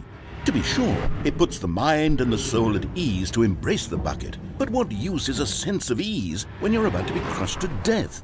This is what Stanley thought to himself, and he sort of kicked himself for wasting so much time carrying a bucket everywhere. Farewell, Stanley.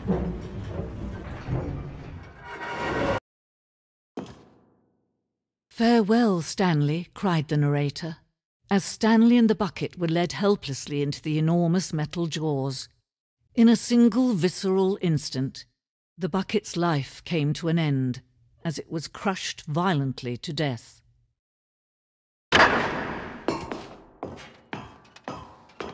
It was a shame, the death of such a magnificent bucket. It's true that all buckets are radiant in their own way, but this one stood above the rest. It was a glorious bucket to behold.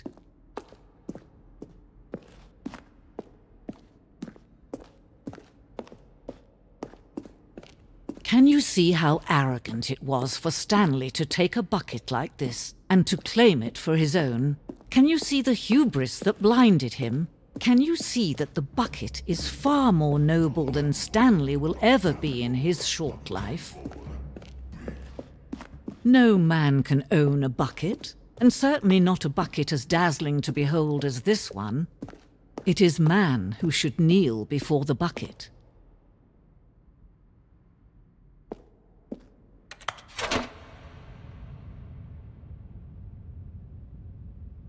But there is something we can do together, you and I, that will right this terrible wrong.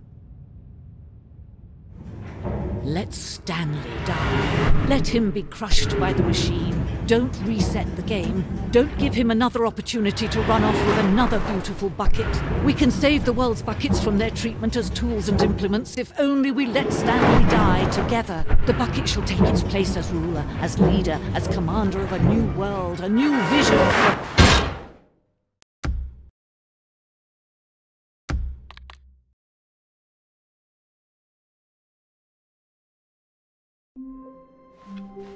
All of his co-workers were gone.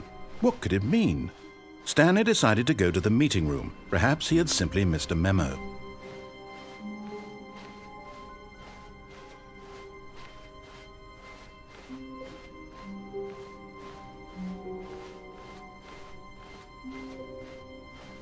When Stanley came to a set of 2 open doors, he entered the door on his left. Yet there was not a single person here either. Feeling a wave of disbelief, Stanley decided to go up to his... Coming to a staircase, Stanley walked upstairs to his boss's office. Here's the door, just go.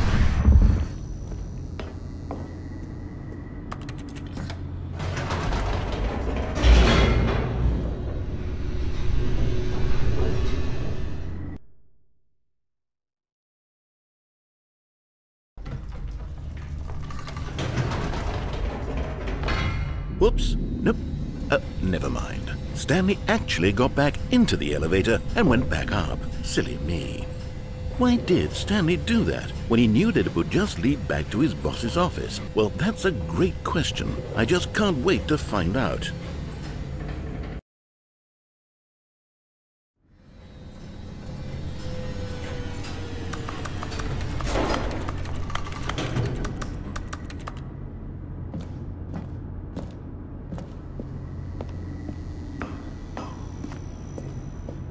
Here we are, Stanley. It's your boss's office. Exactly the way it was before you got onto the elevator.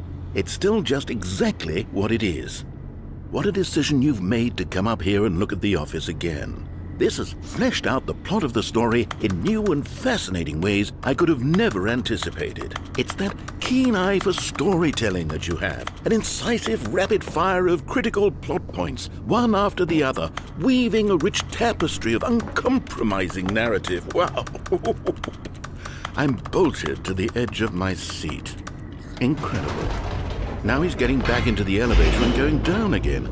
Ladies and gentlemen, how does he keep coming up with all of this?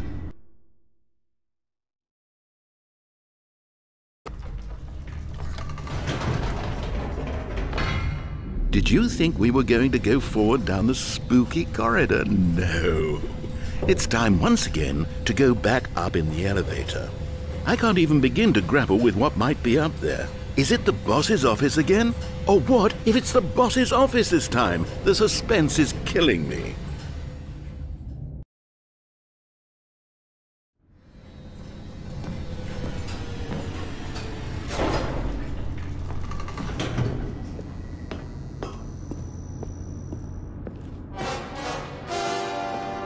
Oh my God, it's the boss's office. This absolutely changes everything for me. Give me a time out here for a minute while I process this.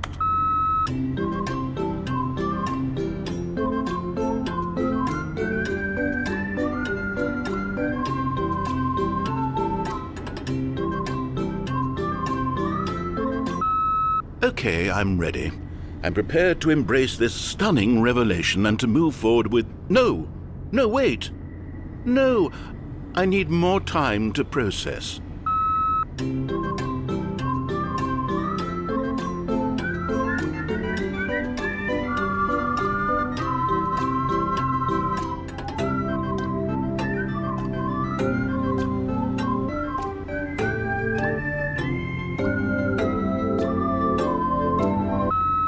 All right, of course. Going back down in the elevator. How did I not anticipate it? I mean, sure, now it's obvious, but you have to understand that 30 seconds ago, this kind of thing had never been attempted before. I had no frame of reference to even anticipate it. That's just how revelatory Stanley's decision-making is. A breath of fresh air in a landscape of storytelling that has grown stale and repetitive.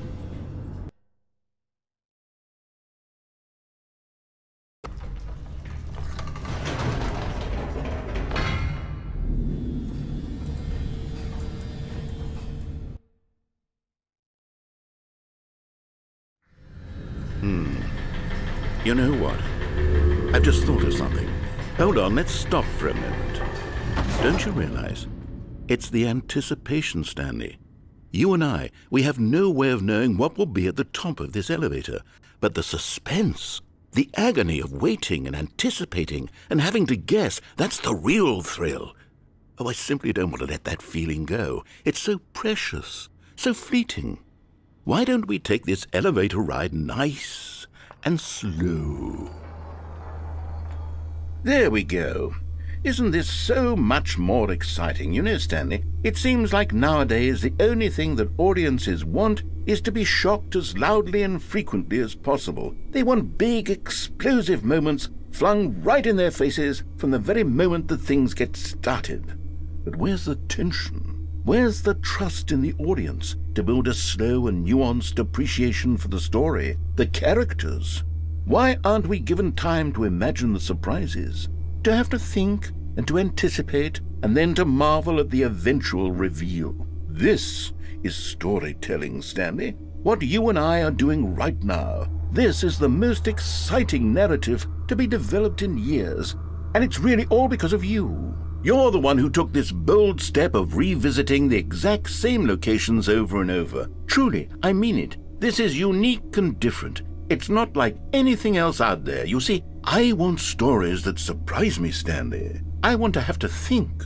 I want to be engaged and not pandered to. We're being fed such unimaginative drivel all the time, and we all know it, which is why we're so starved for content that makes us feel sharp and vital and alive. That's why people like you so much, Stanley, because you're not afraid to spit in the face of tradition. You're a role model, you know? People look up to you. Which is why, though I didn't know when to spring this on you, but, well, I've gathered a little press conference for you, so that you can talk about your work and your storytelling and your life. Yes, I know you're not much for the public eye, but I thought it would especially mean a lot to the people who have been following you from the beginning. They really look up to you, Stanley. I don't know if you realize the impact you have on them. This is the kind of gesture that might leave a tremendous impact on them for the better. Oh good, we're here. Okay, the room where we're holding the press conference should be just around the corner here somewhere.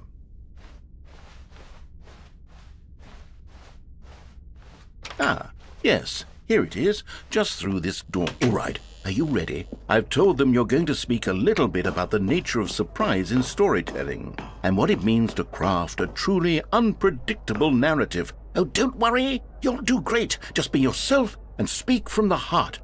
I'm really proud of you, Stanley. Okay, it looks like they're ready for you. Go get 'em.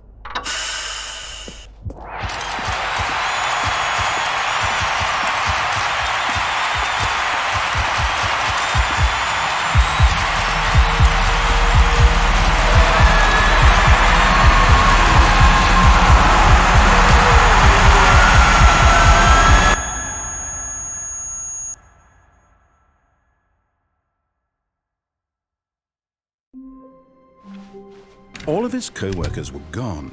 What could it mean? Stanley decided to go to the meeting room. A good bucket, a strong bucket, a humble bucket, a committed bucket, a bucket of culture and distinction. Stanley clutched the bucket tightly to his chest and entered the door on his left. Still no one was here. Stanley needed the bucket's warmth and comfort now more than ever. Perhaps his boss's office. Coming to a staircase, Stanley and the bucket walked upstairs to the boss's office. Stepping into his manager's office, Stanley was once again stunned to discover not an indication of any hue. But Stanley guessed the correct code by sheer luck. Was it that the bucket knew all along? Was the bucket guiding him? Yes, this is certainly the most logical explanation.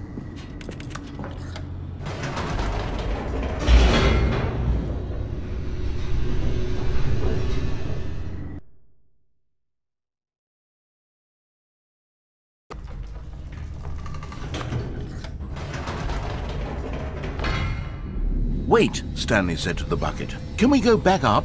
When I was pressing those keypad buttons, there was something very intriguing about the number 3. I want to go back so I can try pressing the number 3 again. The bucket said nothing.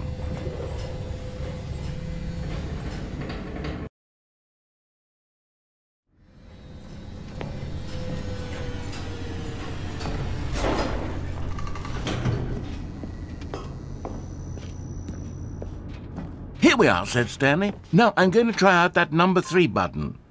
He took the bucket over to the keypad.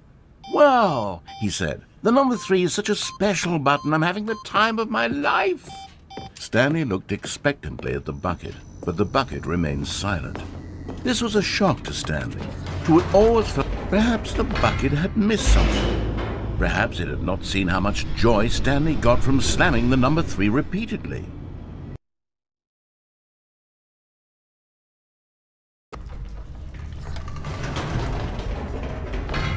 No, said Stanley to the bucket. You can't go on yet. Not till you understand how much the number 3 means to me. You and I have been through so much together, and I just want you to see what I see. Feel the happiness I feel. He smiled at the bucket, and the bucket said nothing.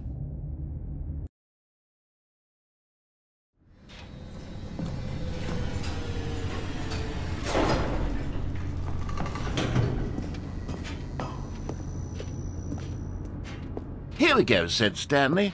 This time I'll really show you. He ran to the number 3 and began to wail on it like a musician on a beloved instrument, weaving a concerto of truth and passion. He wielded the number 3 like a fine artist would wield a paintbrush. He told stories through the number 3, stories of his dreams and hopes and fears, and the whole time he looked to his bucket for a reaction of some kind. Anything to let him know that the bucket appreciated what he was doing. The bucket conveyed absolutely nothing at all, only silence. Crushed by a wave of dejection, Stanley returned to the elevator. Stanley and the bucket were so close, they'd always been there for one another. Why suddenly could the bucket not connect with this passion of Stanley's? The question caused Stanley to ruminate the whole way down the elevator.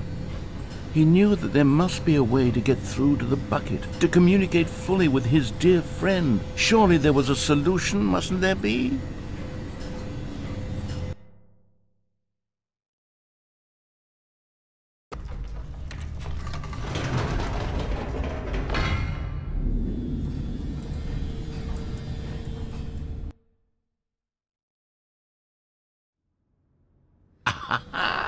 Said Stanley. I know what to do. I know how to fully express this feeling in my heart. He decided right then and there that he would hold a press conference where he would speak to the public on all matters relating to pressing the number 3 over and over. He would elaborate fully on what the number 3 meant to him and why he felt so alive when pressing it. Then the bucket would be able to see his joy through the eyes of others. It would get to see the world react to this discovery of Stanley's. And it would be through the public eye that the bucket would finally understand Stanley's work. For months he advertised and marketed his press conference, building excitement around it, developing and rehearsing it, until it couldn't be refined a single measure further. When the big day arrived, Stanley was as prepared as he'd ever been for anything. This was it. One last chance to win the bucket over.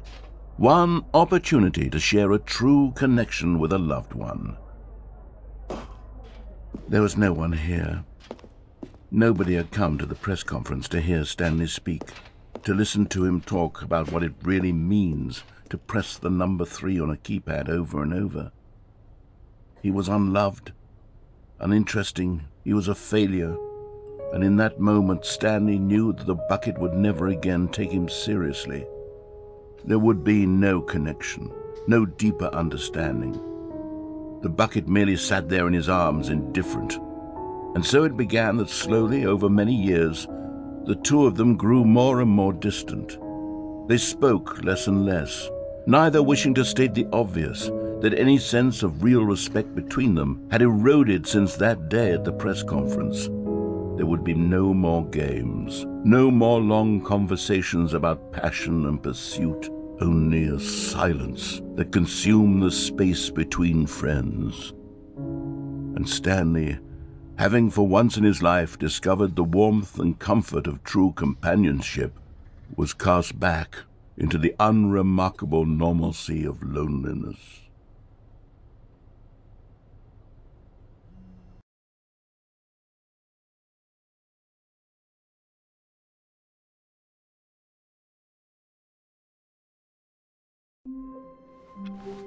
All of his co-workers were gone. What could it mean? Stanley decided to go to the meeting room. Perhaps he had simply missed a memo. When Stanley came to a set of 2 open doors, he entered the door on his left. Yet there was not a single person here either. Feeling a wave of disbelief, Stanley decided to go up to his boss. Coming to a staircase, Stanley walked upstairs to his boss's office.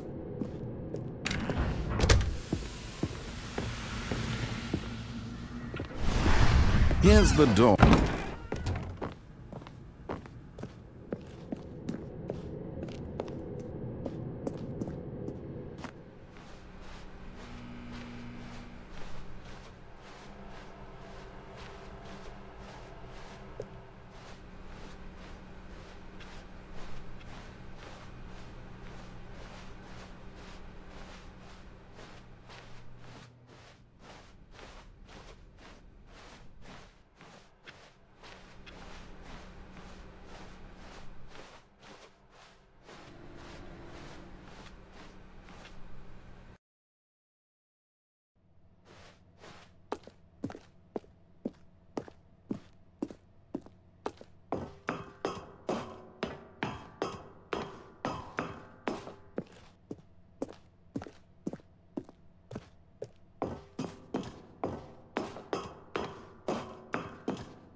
Wait, Stanley thought to himself. Am I sure that the orders stopped coming in? Ah, the embrace of an old friend, a weathered companionship that stands the test of time. Stanley clutched the bucket tightly to his chest and entered the door on his left. Still no one was here. Stanley needed the bucket's warmth and comfort now more than ever. Perhaps his boss's office. Coming to a staircase, Stanley and the bucket walked upstairs to the boss's office.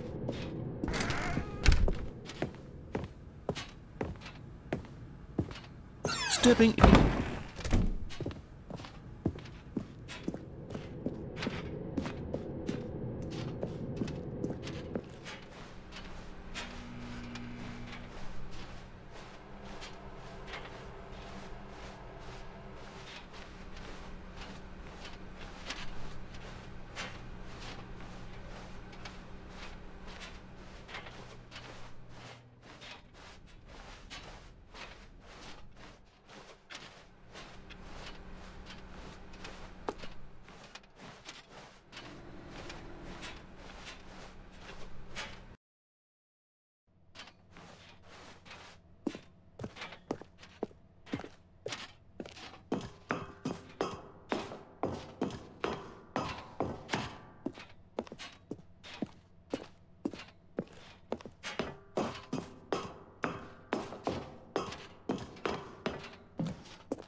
When Stanley came to a set of 2 open doors, he entered the door on his left.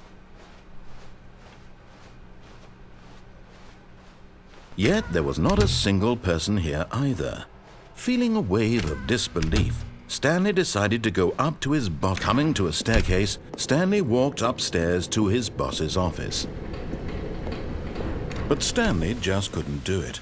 He considered the possibility of facing his boss. Admitting he had left his post during work hours, he might be fired for that. And in such a competitive economy, why had he taken that risk? All because he believed everyone had vanished? His boss would think he was crazy. And then something occurred to Stanley. Maybe, he thought to himself, maybe I am crazy. All of my co-workers blinking mysteriously out of existence in a single moment for no reason at all? None of it made any logical sense. And as Stanley pondered this, he began to make other strange observations. For example, why couldn't he see his feet when he looked down? Why did doors close automatically behind him wherever he went? And for that matter, these rooms were starting to look pretty familiar. Were they simply repeating? No, Stanley said to himself, this is all too strange. This can't be real. And at last, he came to the conclusion that had been on the tip of his tongue. He just hadn't found the words for it. "I'm dreaming!" he yelled. "This is all a dream." Oh, what a relief Stanley felt to have finally found an answer, an explanation. His co-workers weren't actually gone. He wasn't going to lose his job. He wasn't crazy after all. And he thought to himself, I suppose I'll wake up soon. I'll have to go back to my boring real-life job pushing buttons. I may as well enjoy this while I'm still lucid. So he imagined himself flying and began to gently float above the ground. Then he imagined himself soaring through space on a magical starfield, and it too appeared. It was so much fun, and Stanley marveled that he had still not woken up. How was he remaining so lucid? And then perhaps the strangest question of them all entered Stanley's head. One he was amazed he hadn't asked himself sooner. Why is there a voice in my head dictating everything that I'm doing and thinking? Now the voice was describing itself being considered by Stanley, who found it particularly strange. I'm dreaming about a voice describing me, thinking about how it's describing my thoughts, he thought. And while he thought it all very odd and wondered if this voice spoke to all people in their dreams, the truth was that, of course, this was not a dream. How could it be? Was Stanley simply deceiving himself, believing that if he's asleep, he doesn't have to take responsibility for himself? Stanley is as awake right now as he's ever been in his life. Now, hearing the voice speak these words was quite a shock to Stanley. After all, he knew for certain, beyond a doubt, that this was in fact a dream. Did the voice not see him float and make the magical stars just a moment ago? How else would the voice explain all that? This voice was a part of himself too. Surely, if he could just... He would prove it. He would prove that he was in control, that this was a dream. So he closed his eyes gently, and he invited himself to wake up. He felt the cool weight of the blanket on his skin, the press of the mattress on his back, the fresh air of a world outside this one. Let me wake up, he thought to himself. I'm through with this dream. I wish it to be over. Let me go back to my job. Let me continue pushing the buttons. Please, it's all I want. I want my apartment and my wife and my job. All I want is my life exactly the way it's always been. My life is normal. I am normal. Everything will be fine.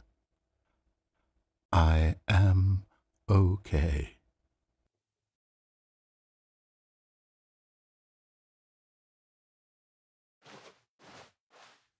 Stanley began screaming. Please, someone, wake me up. My name is Stanley. I have a boss. I have an office. I am real. Please, just someone tell me I am real. I must be real. I must be. Can anyone hear my voice? Who am I? Who am I? And everything went black.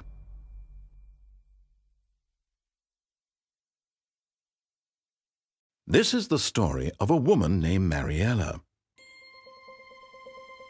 Mariella woke up on a day like any other. She arose, got dressed, gathered her belongings, and walked to her place of work. But on this particular day, her walk was interrupted by the body of a man who had stumbled through town talking and screaming to himself, and then collapsed dead on the sidewalk. And although she would soon turn to go call for an ambulance, for just a few brief moments she considered the strange man. He was obviously crazy, this much she knew. Everyone knows what crazy people look like. And in that moment, she thought to herself how lucky she was to be normal. I am sane. I am in control of my mind. I know what is real and what isn't.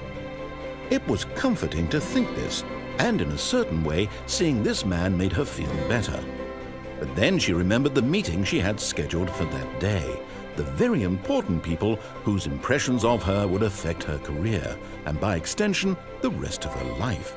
She had no time for this, so it was only a moment that she stood there, staring down at the body. And then she turned and ran.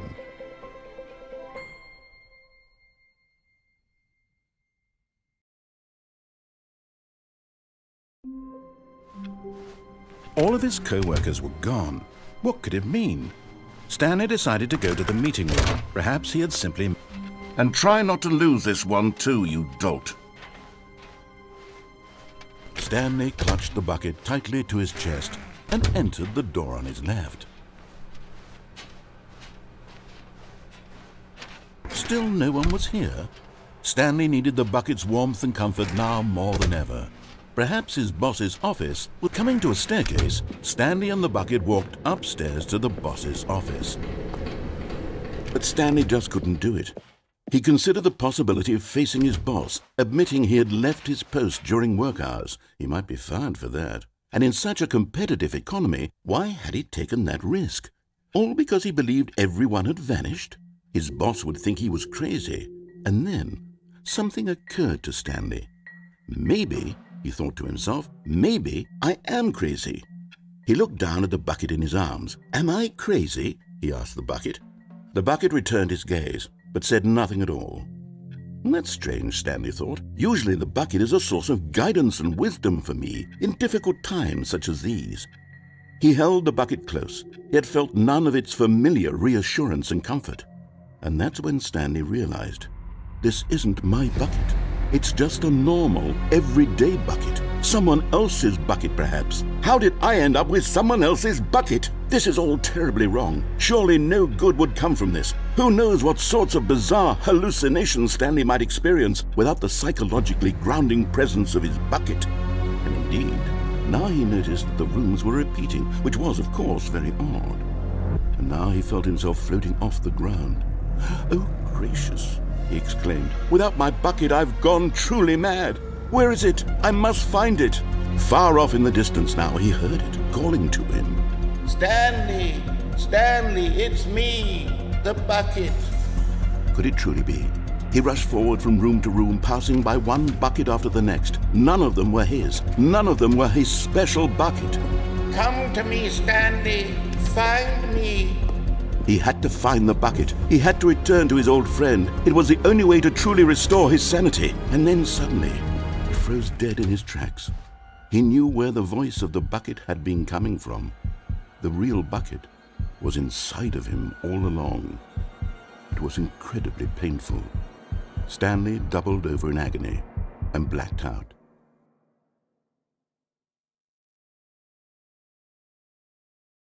This is the story of a woman named Mariella. Mariella woke up on a day like any other. She arose, got dressed, picked up her bucket of comfort and security, and walked to her place of work. But on this particular day, her walk was interrupted by the body of a man who had stumbled through town, talking and screaming to himself, and then collapsed dead on the sidewalk. Right away, she knew what the problem was. This man had no bucket. Of course he'd gone mad, ranting and raving about a narrator describing all of his actions and how everything is predetermined and free will is an illusion and it's all just a video game. It could all have been prevented if only he'd taken his bucket with him. Perhaps he didn't even realize he'd forgotten his bucket at home in the first place. How cruel the world can be, Mariella thought, and she hugged her own bucket even tighter. But of course, she had no time for this. There were a myriad of confusing problems she would soon have to confront at work, for which her bucket would provide absolute guidance and total clarity on everything. Heck yes, she thought to herself, my life kicks ass. And she backflipped all the way to work.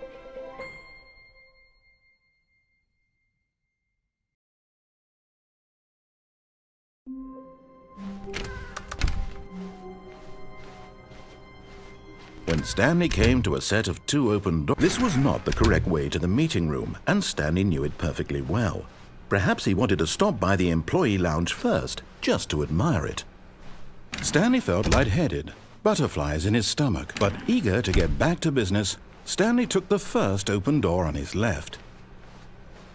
And so he detoured through the maintenance section, walked straight ahead to the opposite door, and got back on track.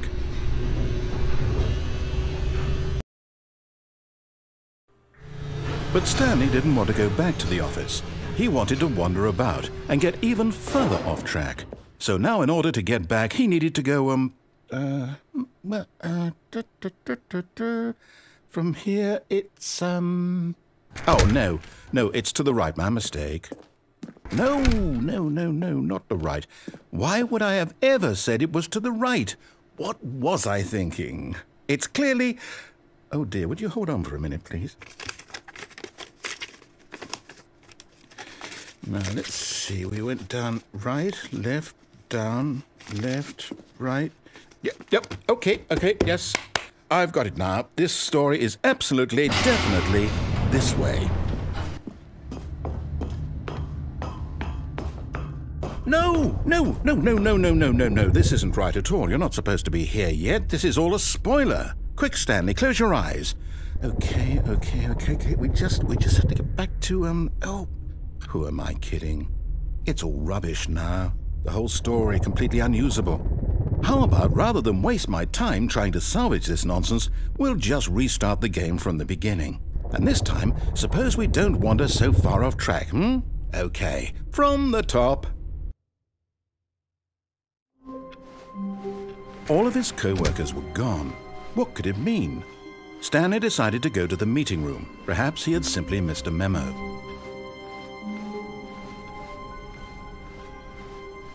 When Stanley... Wait, what? No, I restarted. I swear I definitely restarted the game over, completely fresh. Everything should be... Oh, did something change? Stanley, did you change anything when we were back in that room with all the monitors? Did you move the story somewhere or... Hold on. Why am I asking you? I'm the one who wrote the story. It was right here just a minute ago. I know for sure that it's here somewhere. Okay, then. It's an adventure. Come, Stanley. Let's find the story.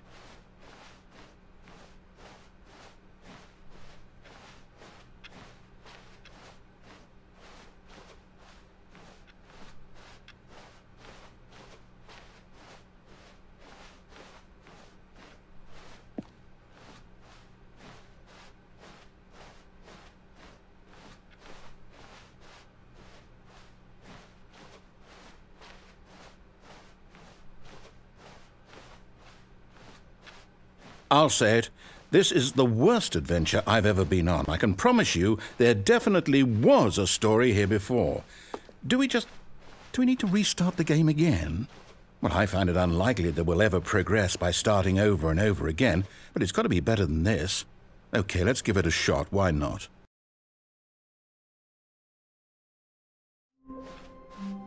All of his co-workers were gone. What could it mean? Stanley decided to go to the meeting room. Perhaps he had simply missed a memo.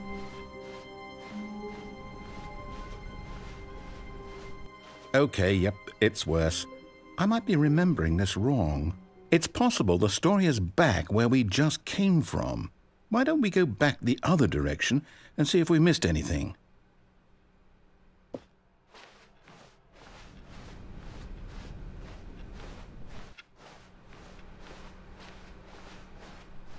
Aha! I knew we'd missed something. The story. Here it comes. No, wait, never mind. Not the story. Okay, let's head back the other way and retrace our steps. Now this... Well, I'll be honest, I don't recognize this place at all. Is this the story? I don't think so. I can't quite recall, but I believe my story took place in an office building. Is that correct? Do you remember, Stanley? Well, do you know what? Since I've completely forgotten what we were supposed to be doing, how about this? You win! Congratulations! I know you put in a lot of hard work, and it really paid off, so good job. Oh, no. No, I don't feel right about this at all. We both know you didn't put in any actual work for that win. Some people win fair and square, and this was not one of those situations. Okay, I'm getting weirded out by whatever this place is. I don't care what might happen this time, I have to restart. All right, I've got a solution. This time, to make sure we don't get lost, I've employed the help of the Stanley Parable Adventure Line. Just follow the line. How simple is that? You see, the line knows where the story is. It's over in this direction. Onward, Stanley, to destiny. Though, here's a thought. Wouldn't wherever we end up be our destination, even if there's no story there? Or to put it another way, is the story of no destination still a story? Simply by the act of moving forward, are we implying a journey such that a destination is inevitably conjured into being via the very manifestation of the nature of life itself? Whoa. Hang on. That got a bit weird back there. Well, I'd like to apologize. Not sure where I was going with all that. You know what? I think what we need right now is a bit of music to lighten the mood. Wait, cut the music. Go back and look at that fern. Wait, what? We're back at the office? No. Line, you do know we're looking for the Stanley Parable, right? The story. Oh, no, not again. Line, how could you have done this to us? And after we trusted you, after everything we've been through, you... Oh, I can't take this anymore. To hell with it. Restart.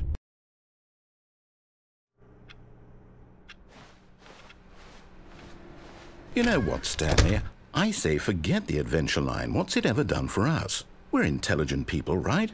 Why can't we make up our own story? Something exciting, daring, mysterious.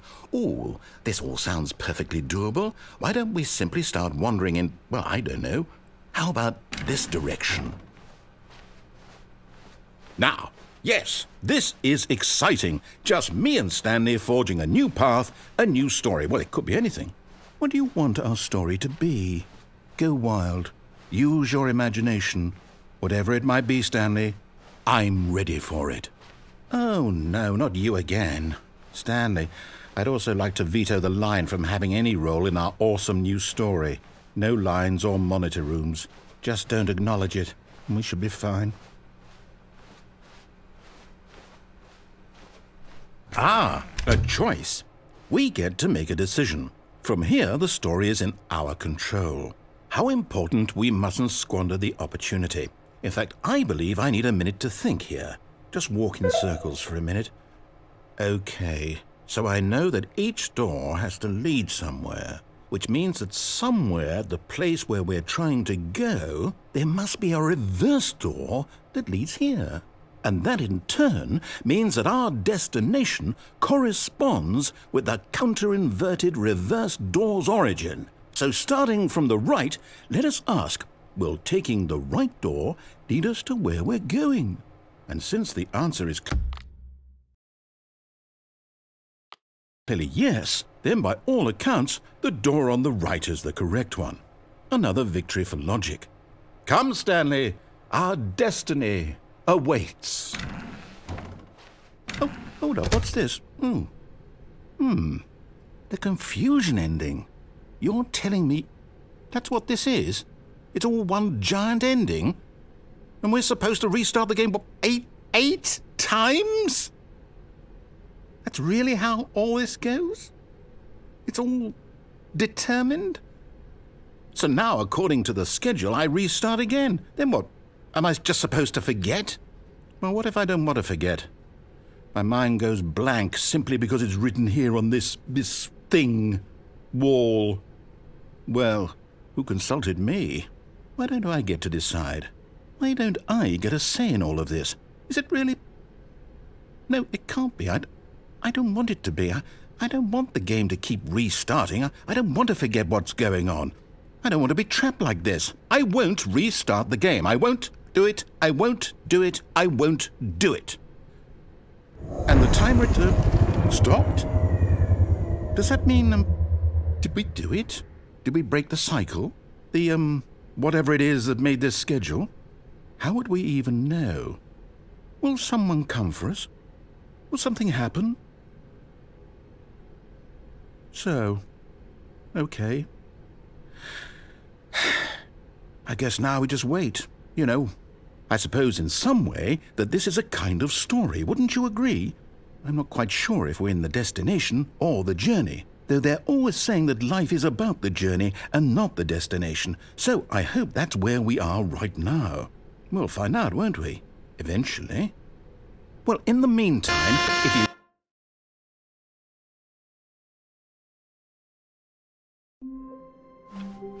Even now, Stanley's office was a distant memory.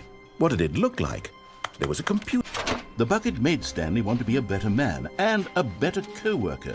In time, perhaps, he would become both of them. Stanley clutched the bucket tightly to his chest. This was not the correct way to the meeting room, but Stanley had felt the bucket calling to him, telling him that the employee lounge was simply the place to be. And here it was. Had the bucket turned out to be correct? No, never mind. The bucket was wrong. Stanley took the door on his left to go, and so the two of them detoured through the maintenance section and walked straight ahead to the opposite door.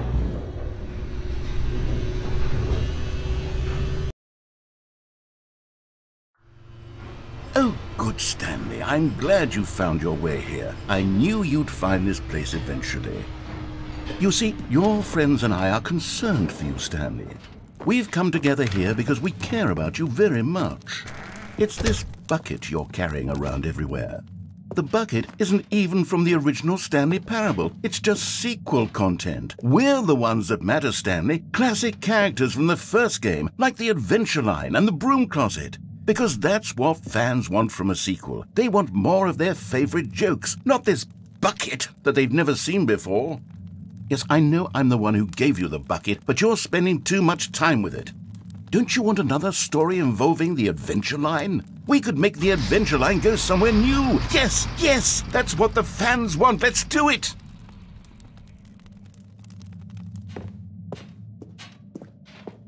Whee! Look at that wacky line. Who knows where it'll go off to next? Oh, and it played some silly music as well.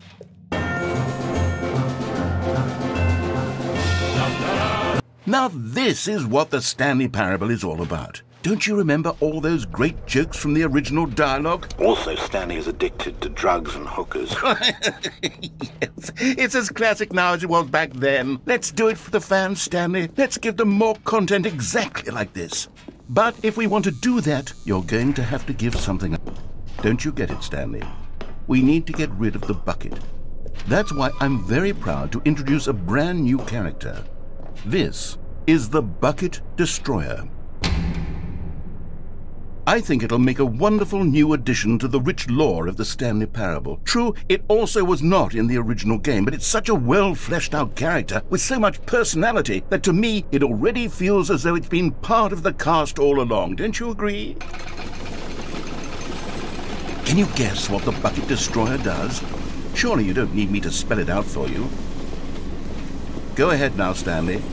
Say goodbye to the bucket, and then pop it into the machine when you're ready.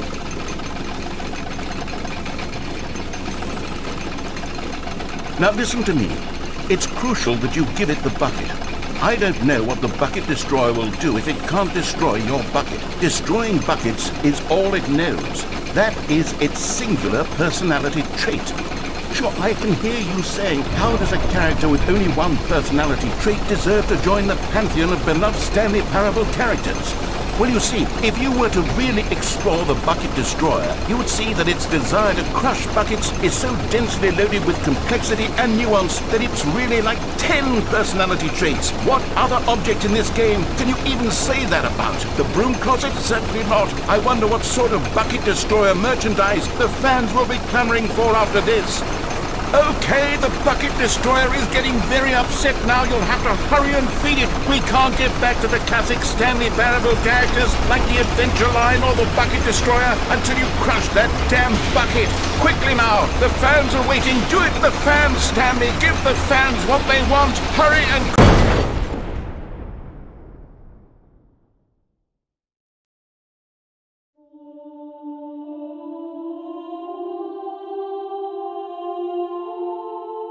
The Bucket Destroyer, my prized creation.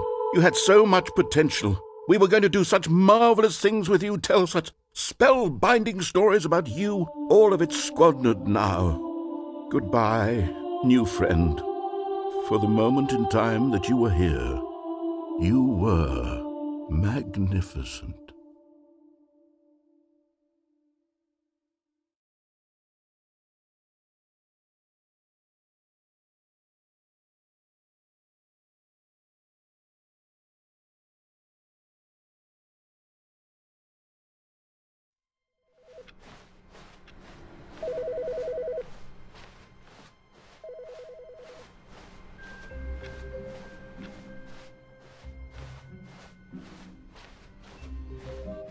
When Stanley came to a set of 2 open doors, this was not the correct way to the meeting room, and Stanley knew it perfectly well.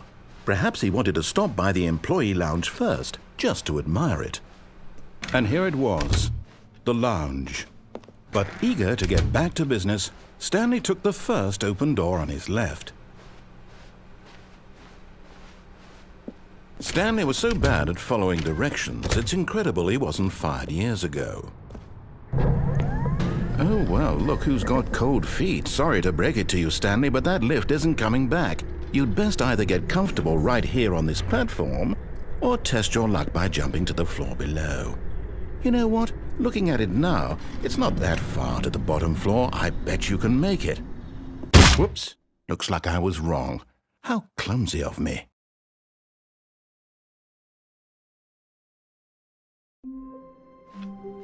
All of his co-workers were gone. What could it mean? Stanley decided to go to the meeting. Not everyone is so lucky to have a bucket, but Stanley is a very lucky fellow.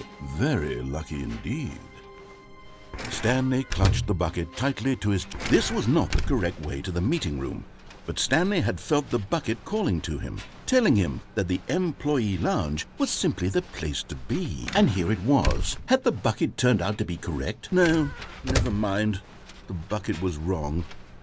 Stanley took the door on his left to go back to the meeting room. No, said the bucket. don't go to the meeting room. Go somewhere else. The cargo lift, yes. Go there. Go to the cargo... Oh, well, look who's got cold feet. Well, from here, it looks like the only way forward is down, since the lift won't be coming back, but that's okay. You've got a bucket.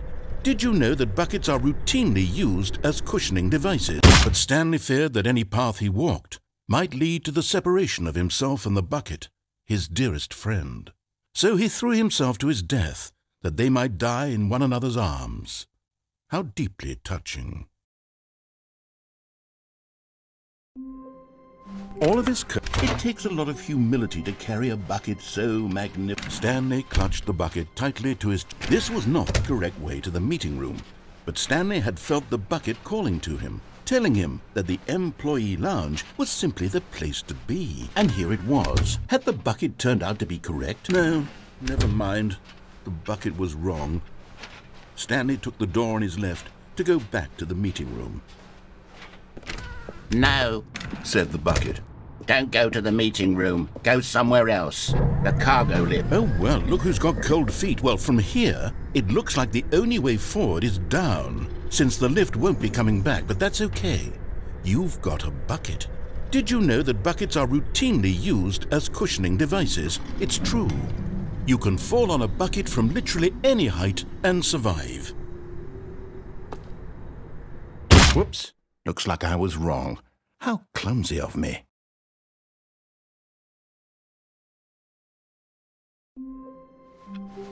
All of his co-workers were gone. What could it mean?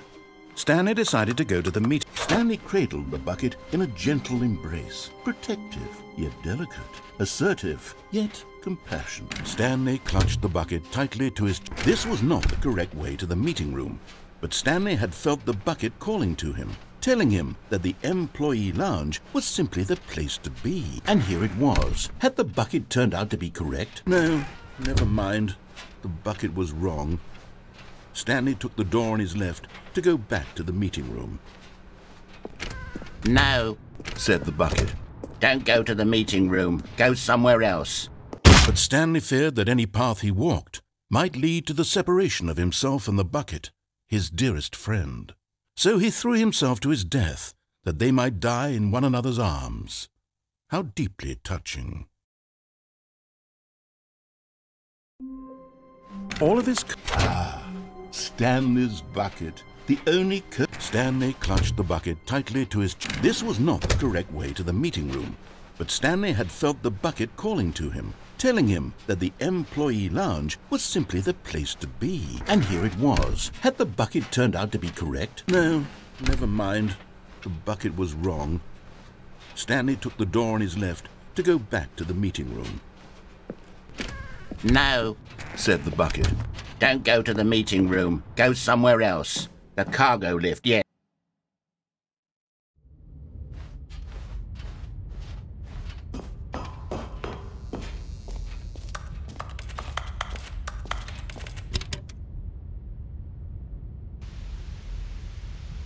Okay, this is day number 295. Tape number... I don't even know. I've lost track. Nothing feels real anymore. The longer I study this bucket, the less sense anything makes. The sheer euphoria I feel every time I pick it up.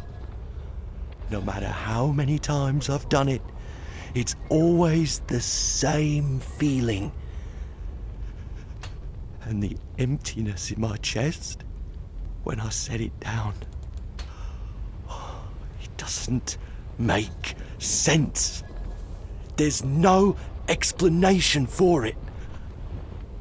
I still haven't figured out why I see the world so differently when this bucket is in my arms. Why everything feels so... What do I do with this treasure? I can monetize it. Yes. It's unthinkable the amounts of money people will pay for even just an hour with the bucket. This is my golden ticket. But I have to be careful, because as soon as this gets out, there's going to be a target on my back. Even now, I don't know who might be trying to get... What's that? Who's there?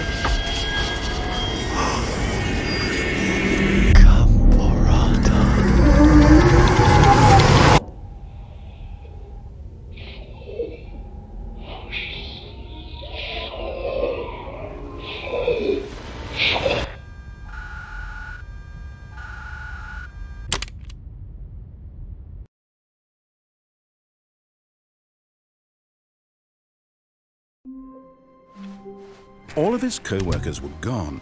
What could it mean? Stanley decided to go to the meeting room. Perhaps he had simply missed a memo.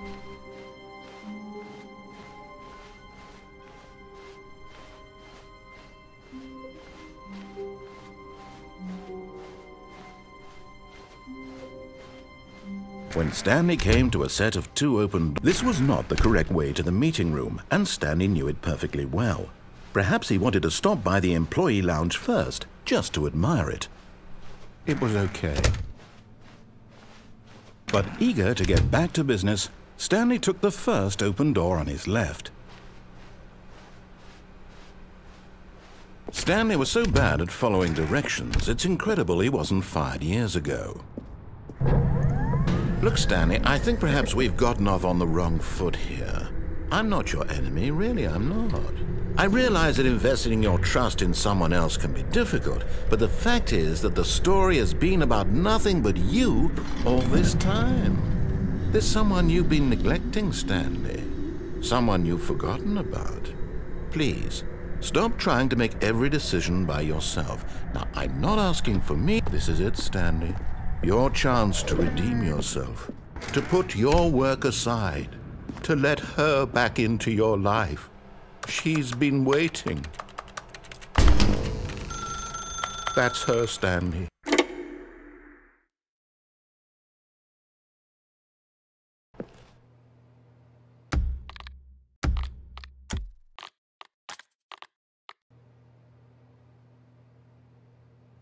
Oh, Stanley, is that you?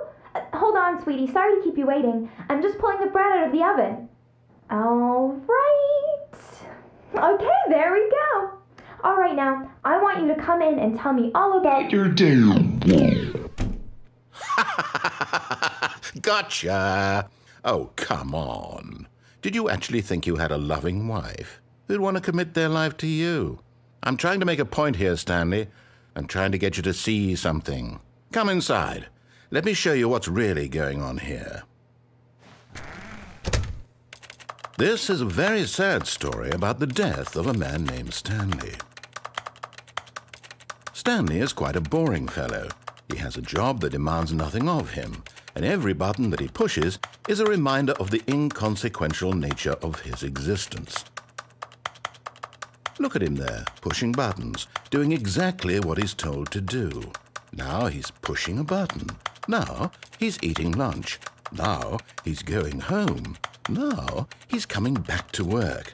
One might even feel sorry for him, except that he's chosen this life. But in his mind, in his mind he can go on fantastic adventures. From behind his desk, Stanley dreamed of wild expeditions into the unknown, fantastic discoveries of new lands. It was wonderful. And each day that he returned to work was a reminder that none of it would ever happen to him. And so he began to fantasize about his own job. First, he imagined that one day while at work, he stepped up from his desk to realize that all of his co-workers, his boss, everyone in the building had suddenly vanished off the face of the earth. The thought excited him terribly. So he went further. He imagined that he came to 2 open doors and that he could go through either. At last, choice. It barely even mattered what lay behind each door. The mere thought that his decisions would mean something was almost too wonderful to behold. As he wandered through this fantasy world, he began to fill it with many possible paths and destinations. Down one path lay an enormous round room with monitors and mind controls. And down another was a yellow line that weaved in many directions. And down another was a game with a baby. And he called it the Stanley Parable. It was such a wonderful fantasy, and so in his head he relived it again, and then again, and again, over and over, wishing beyond hope that it would never end, that he might always feel this free. Surely there's an answer down some new path, mustn't there be? Perhaps if he played just one more time. But there is no answer. How could there possibly be? In reality, all he's doing is pushing the same buttons he always has. Nothing has changed. The longer he spends here, the more invested he gets, the more he forgets which life is the real one. And I'm trying to tell him this, that in this world he can never be anything but an observer, that as long as he remains here, he's slowly killing himself. But he won't listen to me. He won't stop. Here, watch this. Stanley, the next time the screen asks you to push a button, do not do it. You see? Can he just not hear me? How can I tell him in a way that he'll understand that every second he remains here, he's electing to kill himself? How can I get him to see what I see? How can I make him look at himself? I suppose I can't, not in the way I want him to. But I don't make the rules. I simply play to my intended purpose, the same as Stanley. We're not so different, I suppose. I'll try once more to convey all this to him. I'm compelled to. I must. Perhaps, well, maybe this time he'll see. Maybe this time. And I tried again, and Stanley pushed a button. And I tried again, and Stanley pushed a button. And I tried.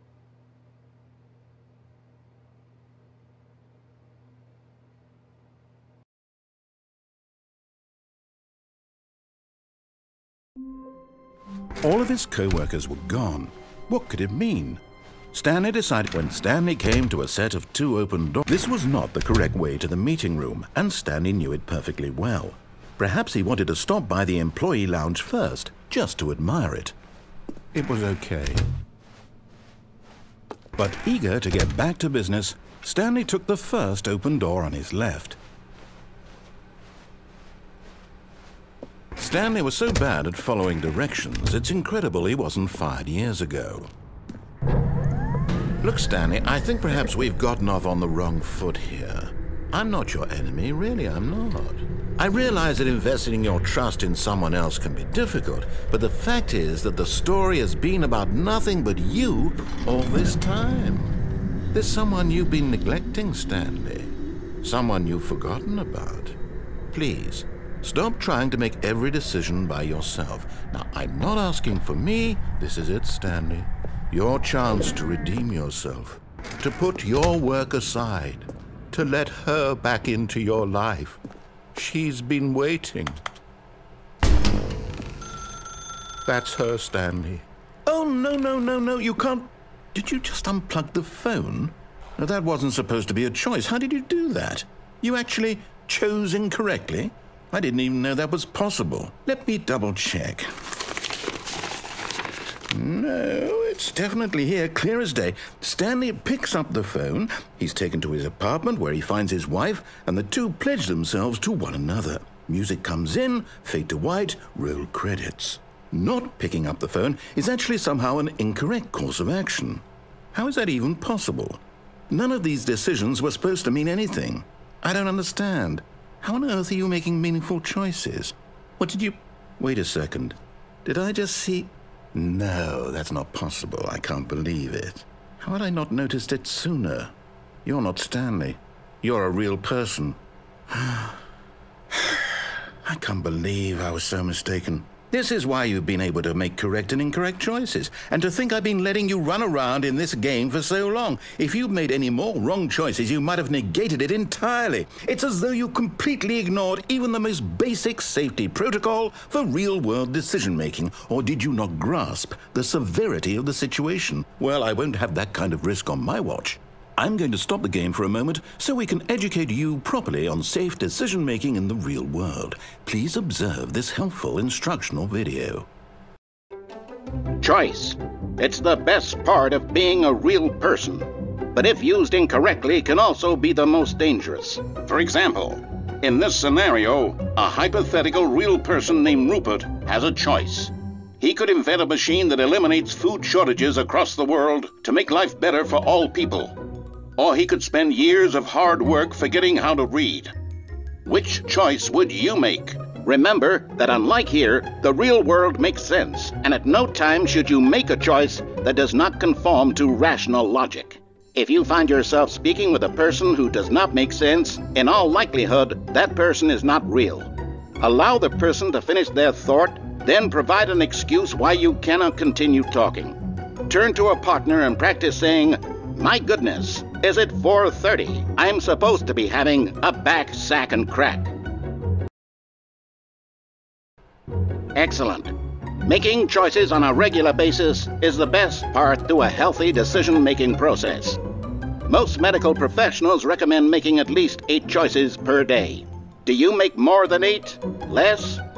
And finally, if you begin to wonder if your choices are actually meaningful and whether you'll ever make a significant contribution to the world, just remember that in the vast infiniteness of space, your thoughts and problems are materially insignificant, and the feeling should subside.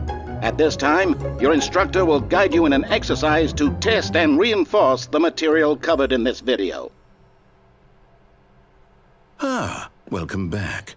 You may have noticed that this room has begun to deteriorate as a result of narrative contradiction. But not to worry. Now that you're properly informed on good decision-making, we're going to revisit a choice you made just a few minutes ago and see what the correct thing to do would have been. This way, please.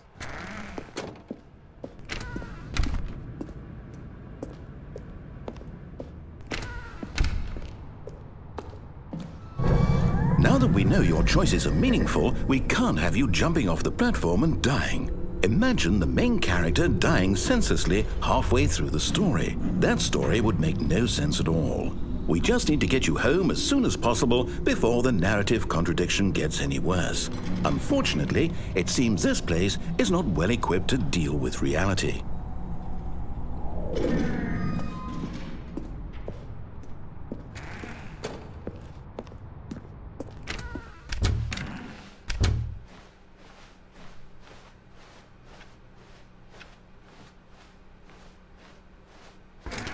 Almost there. You'll take the door on the left, back to the correct ending, the story will have resolution once again, and you'll be home free in the real world.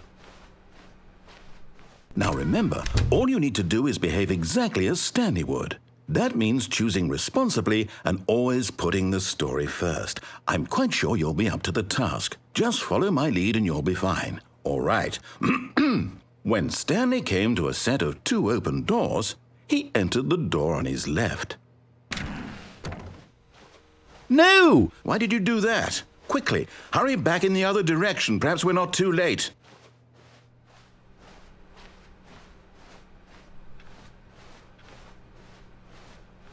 Oh, it's ruined. I can't believe, after everything we talked about, that my story, you've destroyed my work. Why? For what? What did you get out of that? What did you think was so special about seeing the game undone, left here like so much garbage? It's worthless now. And what am I supposed to do? Even if there were a way to continue, would it be worth it? To know that my story is now incorrect? How can I go back to that? I can't erase that knowledge. I'll have to live with it forever, reliving its impossibility forever. I couldn't live that way. Is it better to shut the game down entirely? To willingly destroy all of my work? I don't know. What's the answer? What do I do? What do I do? What do I... No, I have to. I have to shut the game down. I have to. I have to.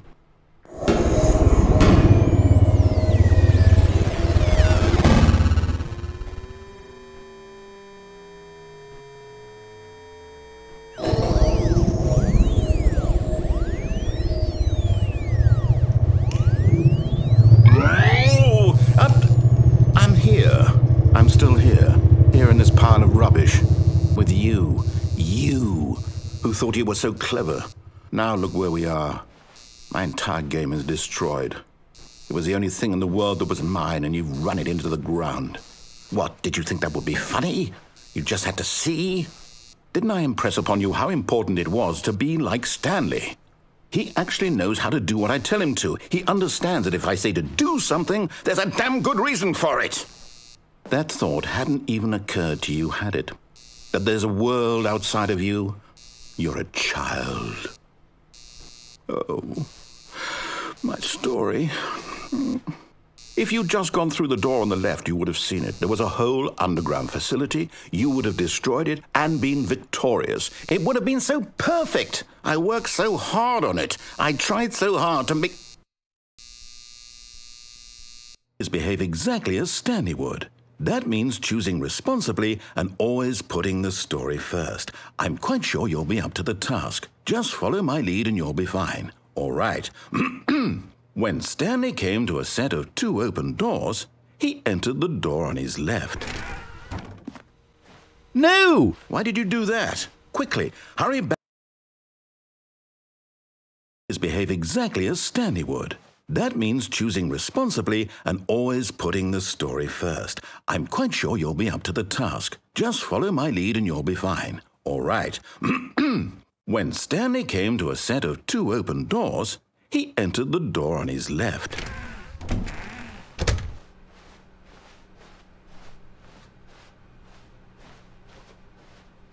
Yet there was not a single person here either. Feeling a wave of disbelief, Stanley decided to go up to his boss's office. Hoping him coming to a staircase, Stanley walked upstairs to his boss's office.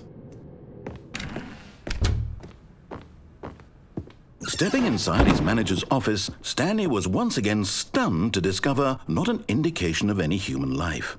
Shocked, unraveled, Stanley wondered in disbelief who orchestrated this, until he saw the door with a voice receiver next to it. Surely behind this door lay all the answers to his questions.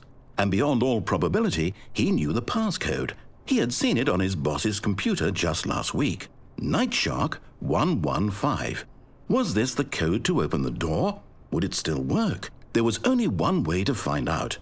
Stanley had been trained never to speak up, but now he would draw from within himself the courage to face the unknown. He drew a sharp breath and then spoke the code.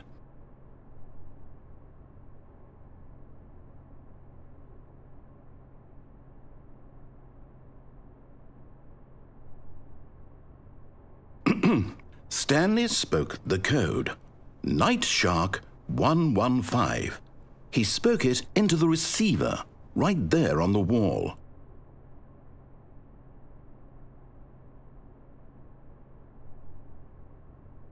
I'm sorry, is there a problem? You didn't mishear me, did you?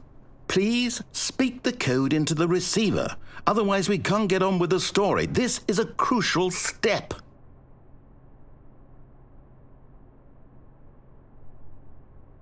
Okay, fine, you're not going to do it, but you know what? It's pretty humiliating to bring you this far, only for you to suddenly decide you have better things to do. I asked you for this one single thing, for your respect. The kind of respect Stanley shows for his choices. He knows what it means to take a story seriously.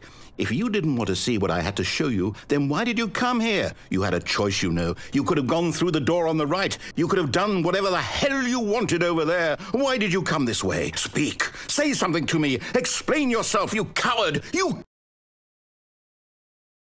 When Stanley came to a set of 2 open doors, he entered the door on his left. Stanley? Hello? Are you... Is everything okay? Stanley, please. I need you to make a choice. I need you to walk through the door. Are you listening to me? Can you hear me? Is everything all right? Stanley, this is important. The story needs you. It needs you to make a decision. It cannot exist without you. Do you understand me? Whatever choice you make is just fine. They're both correct. You cannot be wrong here. We can work together. I'll accept whatever you do. I simply need you to take that step forward, please. Choose. Do something. Anything. This is more important than you can ever know. I need this. The story needs it. So, you hear me? Are you there? Are you listening to this? Stanley, are you there? Okay. It's okay, I can wait. You need time to decide. Time to make sure your choice is correct. That is the best choice. That's all right. I'll wait for you to decide what's the right thing to do. Take as much time as you need.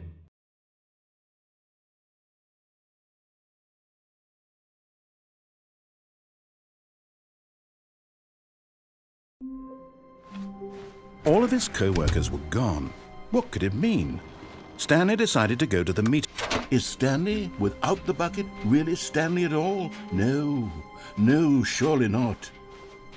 Stanley clutched the bucket tightly to his... This was not the correct way to the meeting room, but Stanley had felt the bucket calling to him, telling him that the employee lounge was simply the place to be. And here it was. Had the bucket turned out to be correct? No, never mind.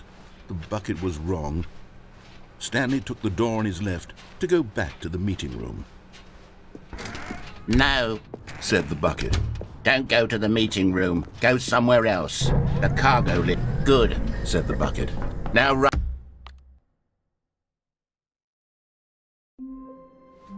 As Stanley lifted his bucket, he felt a connection to all buckets ever. Stanley clutched the bucket tightly to his... This was not the correct way to the meeting room, but Stanley had felt the bucket calling to him, telling him that the employee lounge was simply the place to be. And here it was. Had the bucket turned out to be correct? No, never mind. The bucket was wrong. Stanley took the door on his left to go back to the meeting room. No, said the bucket. don't go to the meeting room. Go somewhere else. The cargo lift. Good, said the bucket. Now ride the lift all the way to the top. There's something up there I need you to do. Stanley did not question why or how this bucket was speaking to him. It should have alarmed him, of course, because buckets can't talk. But Stanley chose not to think about this obvious fact. He was firmly convinced that the bucket had spoken to him, and he unthinkingly did whatever the bucket asked. In here, said the bucket. Go into this dark room over here. Stanley once again obeyed blindly.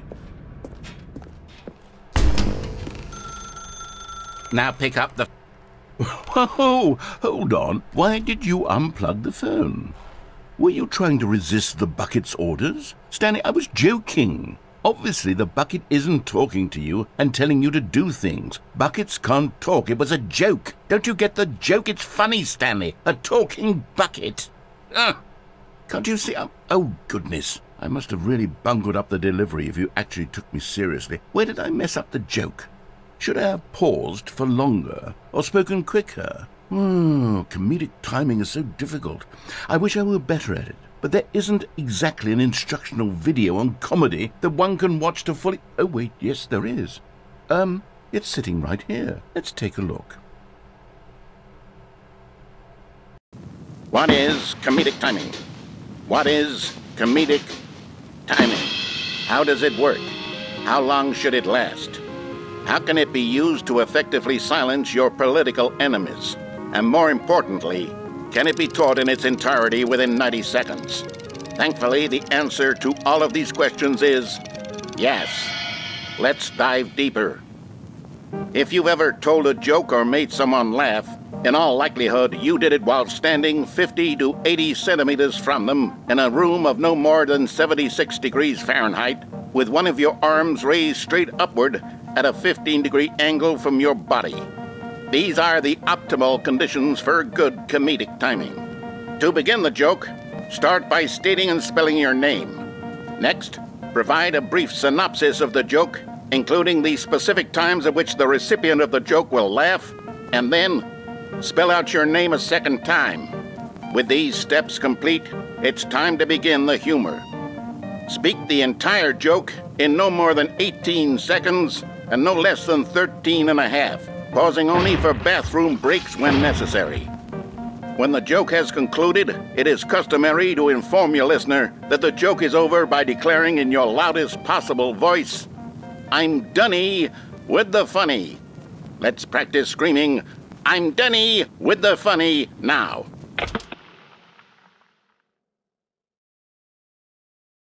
Good. This saying is a perfect example of expectations management, which is the cornerstone of good comedy. Finally, it's time to hand out surveys. Collecting hard data from your audience on how rapt they were throughout the joke is the only way to grow or learn as a comedian. An effective survey should be no less than 10 pages long and should include the same question reprinted several times, just to ensure the survey taker is actually paying attention and not simply filling in answers at random. And that's all there is. With these strategies at your disposal, you'll have audiences doubled over in laughter and even tripled over in laughter in no time at all. Just remember to let them stop laughing at some point, you gut-busting little scamp. After all, we're each of us needed on the front lines of the war to fight the 12-legged invader who threaten our very existence and to very likely die in a hailstorm of bullets and mandibles. All of us must be prepared to give our lives to this noble cause, just as our children must do after us, and their children after them. Godspeed, and may Earth reign supreme. Hey, goodness, this video is a little outdated, isn't it? Well, no matter. I think the fundamentals of proper comedic timing are still as relevant today as they were back then. So with that in mind, I believe the only way forward is for us to return to the 2 doors and walk through all of this again, so I can try telling my story with more appropriate comedic delivery. Come along, let's head back.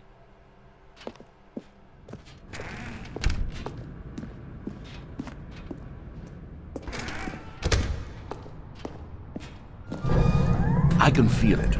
This time, I'm really going to nail the delivery. You'll be in stitches. A talking bucket, you'll say? How ridiculous. How absurd. What a hilarious concept. The king of comedy. That's what you'll call me. Thank goodness we had the instructional video. Otherwise, who knows where we'd be right now. Well, I wouldn't be the king of comedy, that's for sure. The bucket spoke to Stanley. The bucket spoke. The bucket spoke. Oh, I'll figure it out on the fly. No need to overthink things.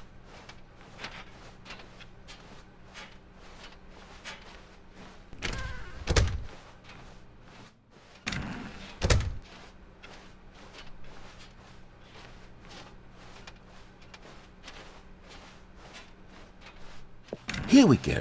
You ready? When Stanley and the bucket came to a set of 2 open doors, they entered the door on the left.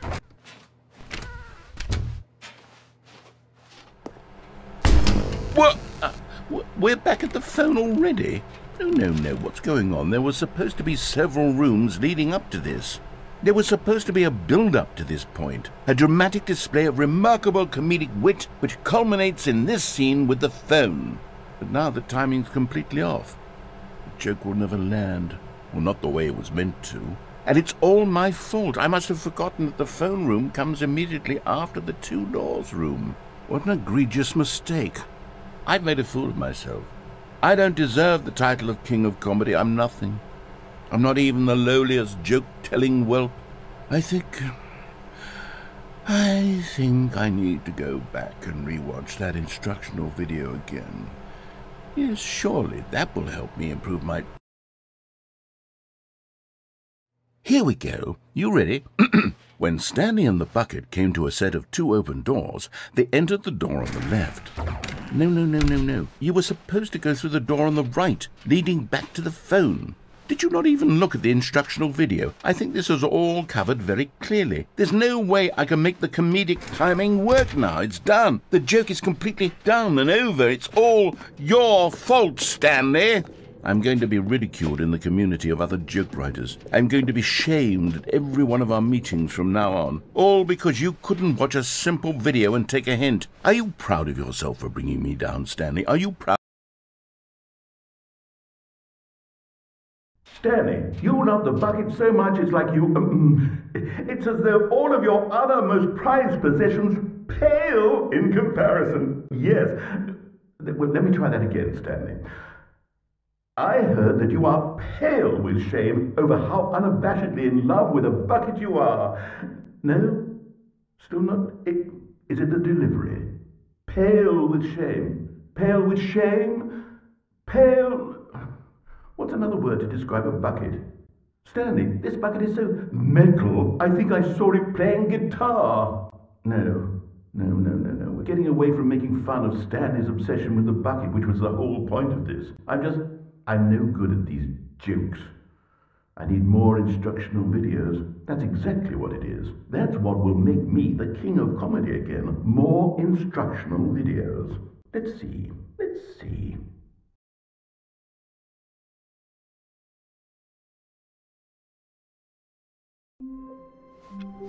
How long was I sitting there? Stanley wondered to himself. Minutes? Days? Centuries?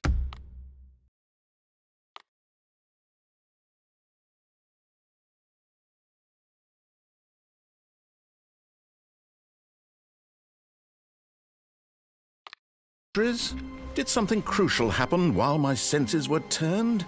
He made a note to be more careful with time when Stanley came to a set of 2 open doors. This was not the correct way to the meeting room, and Stanley knew it perfectly well. Perhaps he wanted to stop by the employee lounge first, just to admire it. It was okay. But eager to get back to business, Stanley took the first open door on his left. Stanley was so bad at following directions, it's incredible he wasn't fired years ago. Look, Stanley, I think perhaps we've gotten off on the wrong foot here.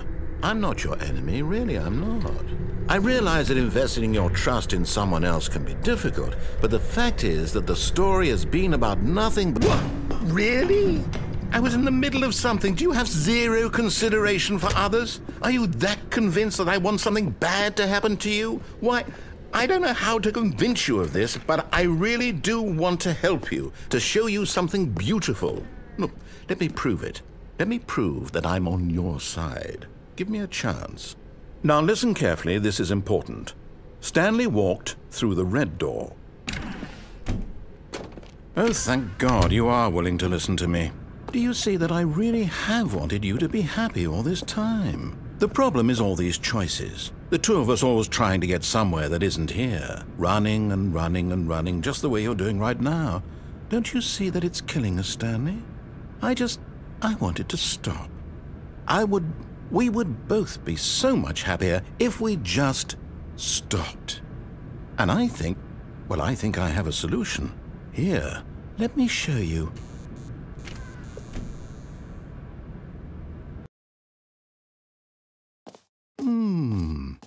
What do we want? What are we looking for? Here. Yes. Oh, it's beautiful, isn't it? No, wait. Where are you going? Oh, no. Stay away from those stairs. If you hurt yourself, if you die, the game will reset. We'll lose all of this. Please, no, Stanley, let me stay here. Don't take this from me. Please, Stanley. No! Oh, no. No, what are you doing, Stanley? Please, I'm asking you not to take this away from me. I can't go back to what I was before. If you die, we'll both go back. Why are you doing this? Stanley, let's go back to the other room. My God, is this really how much you dislike my game? That you'll throw yourself from this platform over and over to be rid of it? You are literally willing to kill yourself to keep me from being happy. Am I reading the situation correctly? Or maybe you're just getting a kick out of it. I don't know anymore. I just wanted us to get along. But I guess that was too much to ask. It looks like you wanted to make a choice after all. Well, this one is yours.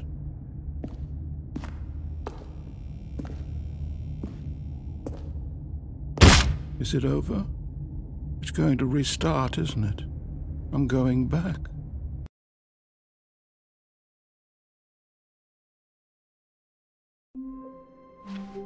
Someone was following Stanley. He was sure of it.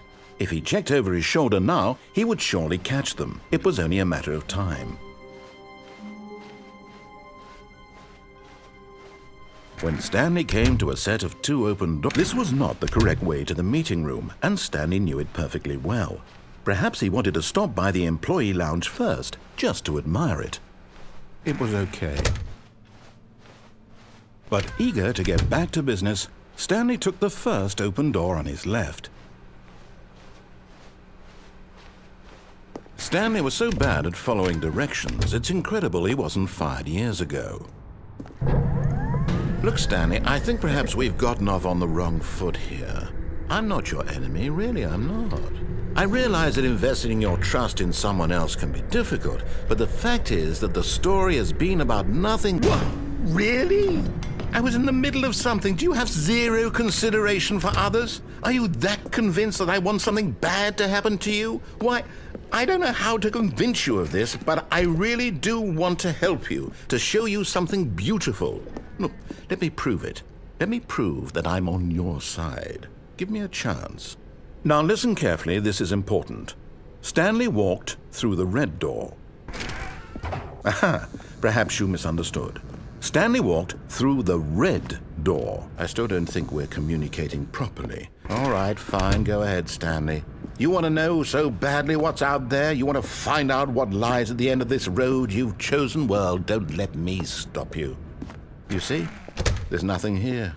I haven't even finished building this section of the map. Because you were never supposed to be here in the first place. Broken rooms, exposed developer textures. Is this what you had wanted? Was it worth ruining the entire story I had written out specifically for you? Do you not think I put a lot of time into that? Because I did. And in the end, it was all for nothing. Because this is what you wanted to see. Help me here, Stanley. Help elucidate these strange and unknowable desires of yours. What would have made this game better? What did you want to see? Vehicles? Skill trees? Work with me. You've given me absolutely nothing so far. Tell you what. Let me take a stab in the dark at a new design, and you can give me some feedback. There we go. A third option. This already feels leaps ahead of where we were before. Go ahead. Okay, I'm going to stop you there. Now, tell me about your experience with this new version. Would you say that the game benefited from allowing you more choices? Feel free to be honest. I'm looking for some real critical feedback here. A 1? I mean, I can understand if you had reservations, you saw ways the game could be improved to more fully express itself mechanically and artistically, but a 1? That's not even helpful. What am I supposed to do with that? But I guess it isn't my place to judge. Here, based on the data from your previous playthrough, I've compiled a new version. And to be perfectly candid, I think I've knocked it out of the park with this one. Let's take a look.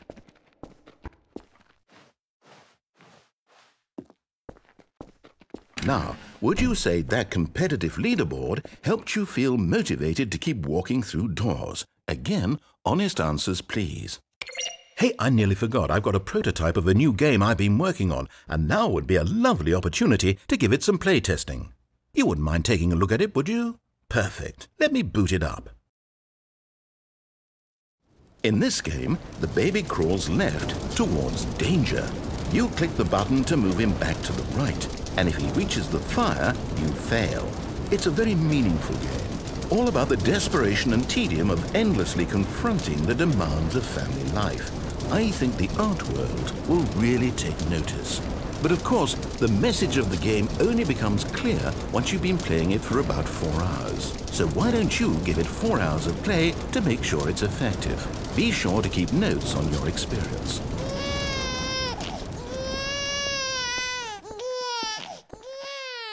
You heartless bastard!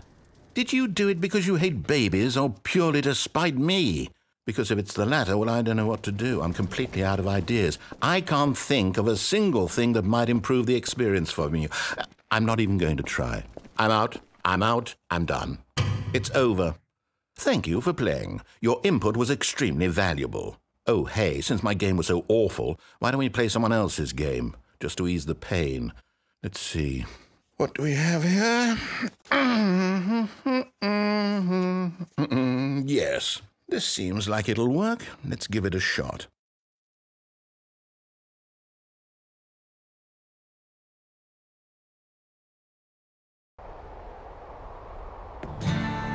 Aha! Fascinating. What do you think this game is about, Stanley? What's our backstory? What is our motivation? Well, it seems obvious to me that you are meant to play as a creepy man spying on innocent civilians below you from up high in your creep tower, perhaps for some sort of twisted, erotic purpose. Yes, that must be it. What a fascinating venture into the experience of total mental depravity. So far, I love everything about this game, Stanley, and it seems there's even more. Come, let's venture outward and see what else is out there.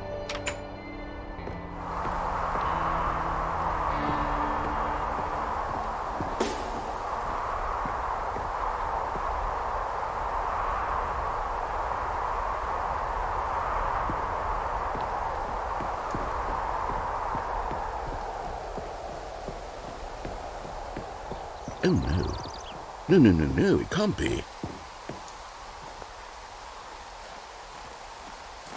It is. It's an open world game. Good God, quickly, block it off.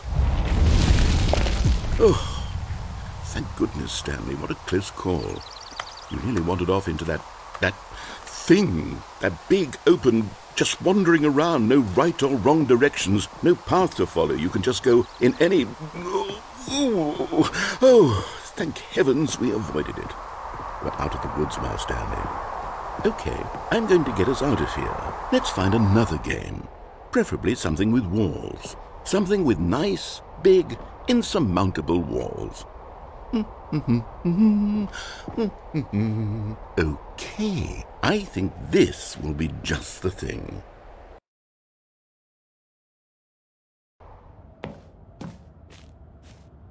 Wonderful. See, this is exactly what I had in mind. Just a nice big box for you to run around in. There isn't any possibility that you could get lost here. Now this is game design.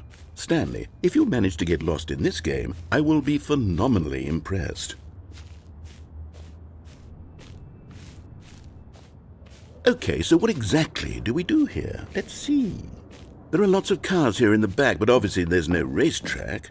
Okay, I'm seeing that there's a ball of some kind back here. Is this game sports ball? Stanley, I think it's sports ball. Oh, what fun. We shall run the bases and do a touchdown together. Yes, I think surely we must. Okay, Stanley, here's the ball. Have fun. Hold on. What are you doing?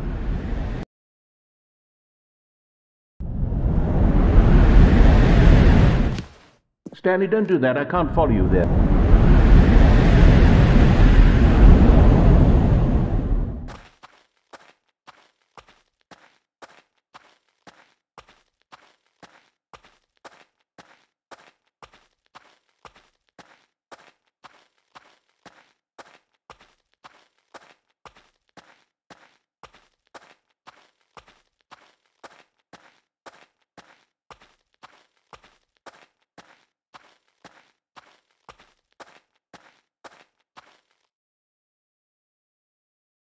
I wonder what he found.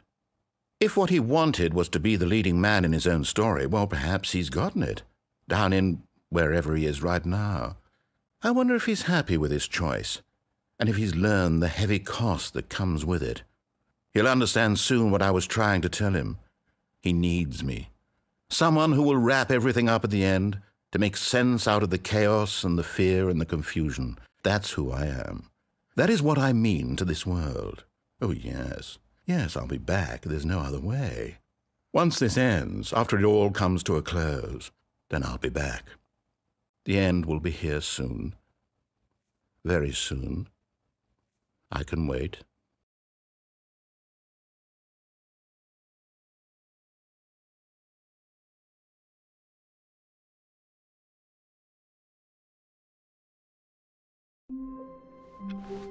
All of his co-workers were gone. What could it mean? Stanley decided to go to the meeting. What new mysteries lay in store for our bucket-loving heroes today? Let's find out. Stanley clutched the bucket tightly to his... This was not the correct way to the meeting room, but Stanley had felt the bucket calling to him, telling him that the employee lounge was simply the place to be. And here it was. Had the bucket turned out to be correct? No, never mind. The bucket was wrong.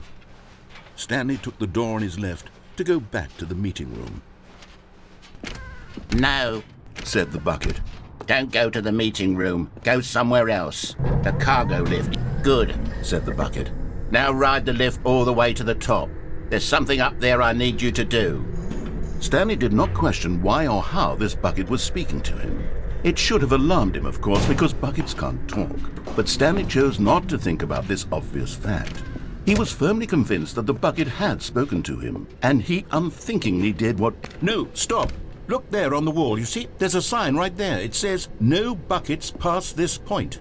Stanley, how could you think it was okay to bring the bucket here? Unless... What if the problem is that you actually don't know what is a bucket and what isn't a bucket? I suppose that would explain a lot about your behavior up to this point. Which, if that's true, well, my goodness, I think we have to do something about it. This misunderstanding could have dire consequences on the entire rest of the game if not addressed quickly and properly. So much of the impact of the story is dependent on your understanding of what is and isn't a bucket. Please, step in here for a moment.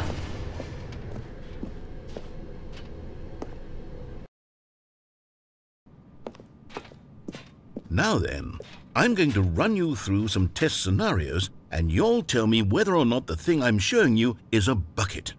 Simple enough, right? This should tell us everything we'll ever need to know about what is or is not a bucket.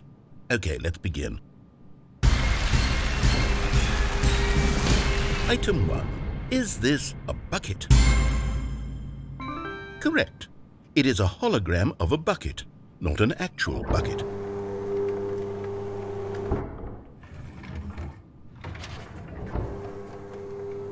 Item 2. Is this a bucket? Correct. It is a 3D printed recreation of a bucket, not an actual bucket.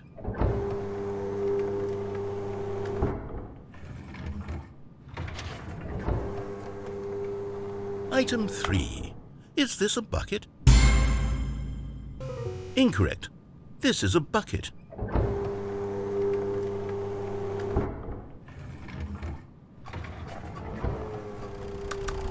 Item 4.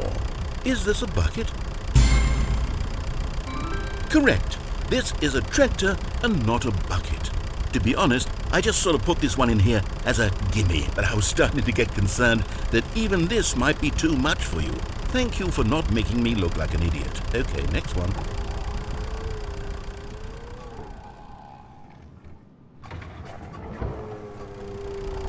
Is this a bucket? Correct. This is a bucket.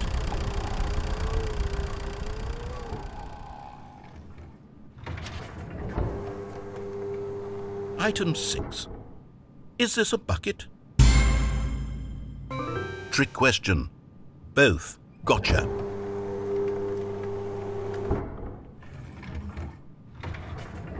Item... Wait, hold on. I can't find the next one. Let me see. It should be around here somewhere.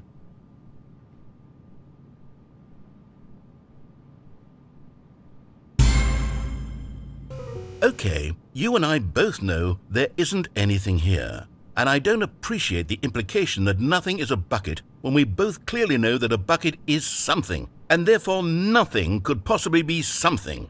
Unless, in your twisted mind, have you somehow convinced yourself that a bucket is nothing?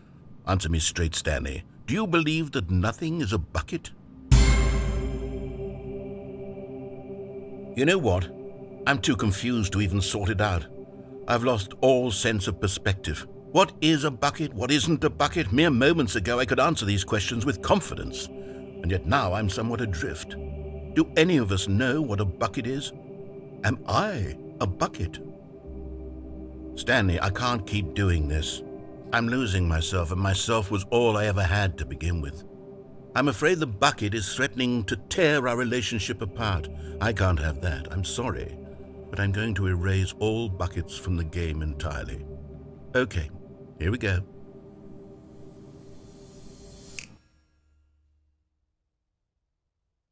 What happened? Is everything gone? Why did everything disappear? Wait, was everything a bucket? Every single thing in the game was a bucket. Oh my God, I had no idea. How could... except me. I'm not a bucket after all. And you, Stanley, you're still here. You're not a bucket either.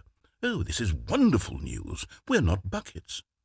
Yes, I actually feel much more at ease right now. It's delightful to get some clarity on that issue, but it doesn't change the fact that we haven't got a game.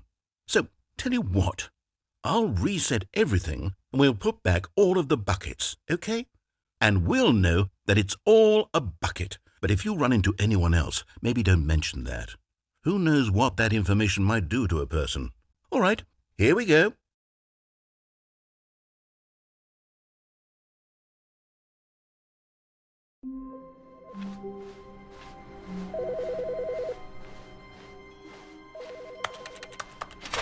Now this, Stanley thought to himself, this is a bucket. And indeed it was. Stanley clutched the bucket tightly to his... This was not the correct way to the meeting room, but Stanley had felt the bucket calling to him, telling him that the employee lounge was simply the place to be. And here it was. Had the bucket turned out to be correct? No, never mind. The bucket was wrong. Stanley took the door on his left to go back to the meeting room. No, said the bucket. Don't go to the meeting room. Go somewhere else. The cargo lift. Good, said the bucket. Now ride the lift all the way to the top. There's something up there I need you to do. Stanley did not question why or how this bucket was speaking to him. It should have alarmed him, of course, because buckets can't talk. But Stanley chose not to think about this obvious fact. He was firmly convinced that the bucket had spoken to him, and he unthinkingly did whatever the bucket asked. In here, said the bucket. Go into this dark room over here. Stanley once again obeyed blindly. Now pick up the...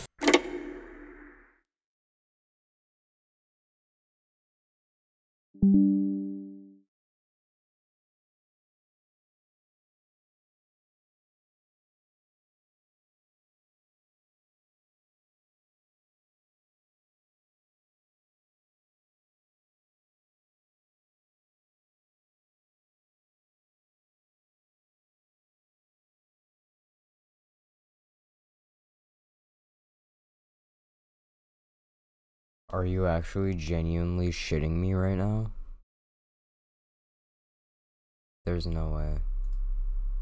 There's actually no fucking way. Oh my god, dude.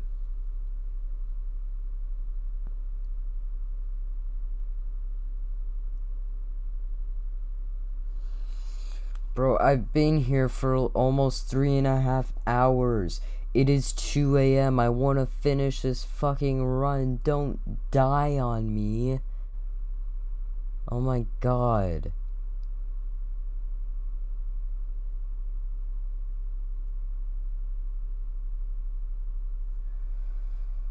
Oh my god.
All of his co-workers were gone.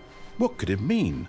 Stanley decided to go to the meeting. Finally, yes, the bucket. Yes, yes, yes, I love that bucket. Stanley clutched the bucket tightly to his... This was not the correct way to the meeting room, but Stanley had felt the bucket calling to him, telling him that the employee lounge was simply the place to be. And here it was. Had the bucket turned out to be correct? No, never mind. The bucket was wrong. Stanley took the door on his left to go back to the meeting room.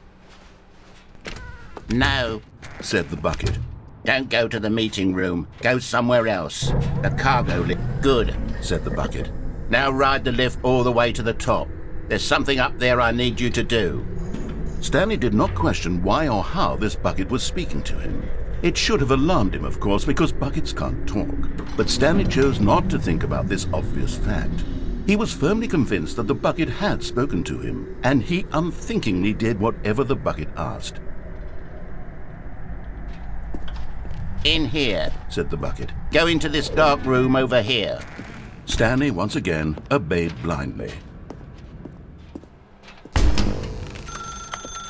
Now pick up the...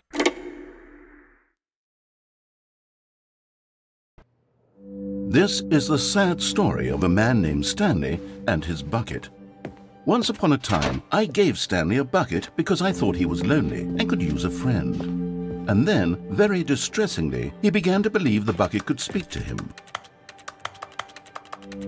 The Stanley Parable Reassurance Bucket was merely meant to provide the comforting glow of companionship. It doesn't literally talk and give you orders. Whatever Stanley is hearing the bucket say to him is just in his head. Lately, I've been concerned about him. Wouldn't you be concerned as well? To see him delusional like this, obsessing over an inanimate metal object? I want to say something to him, but I don't know how I can convince him. I don't know if he'll listen to me. Oh, I'll try anyway. Stanley, can you hear me? Listen to me. It's just a bucket. It can't think, it can't talk. All it will ever truly do for you is effectively transfer a liquid from one location to a different location. That's it. It doesn't do anything else. You see, he's not listening. He's still taking orders from the bucket. You know, once upon a time it was me he took orders from. Me he trusted and listened to. Now all he cares about is this awful bucket. This stupid hunk of metal. It's sad, but I suppose he doesn't need me anymore. From now on, he's just going to cling to this bucket, this cold, empty bucket, this sort of shiny bucket. Well, I'll give it this. The bucket does have a nice shine to it. Yes, I suppose on closer inspection that it doesn't quite look like your average hardware store bucket. It's just a little more, what am I trying to say? Sturdier, more capable of transporting liquid. Like it would be better at moving an amount of water from one room to another. Oh my God, what am I saying? Better at carrying water from room to room. It's a bucket. It's literally just a bucket. Why do I feel some need to point out the ways in which it's so much more than just a regular bucket? Oh no, I'm having feelings for the bucket. Oh, no. What's going on? Why do I want to be with the bucket? Hear what the bucket has to say. Do anything it asks. What's wrong with me? I don't understand. Perhaps, if I had the bucket, this would be less confusing. Yes, the bucket could tell me what to do in this troublesome situation. Stanley, give me the bucket. Give it to me. Give me the bucket, Stanley. I need it. Give it to me now. Give it, or I'll...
That was a bad idea.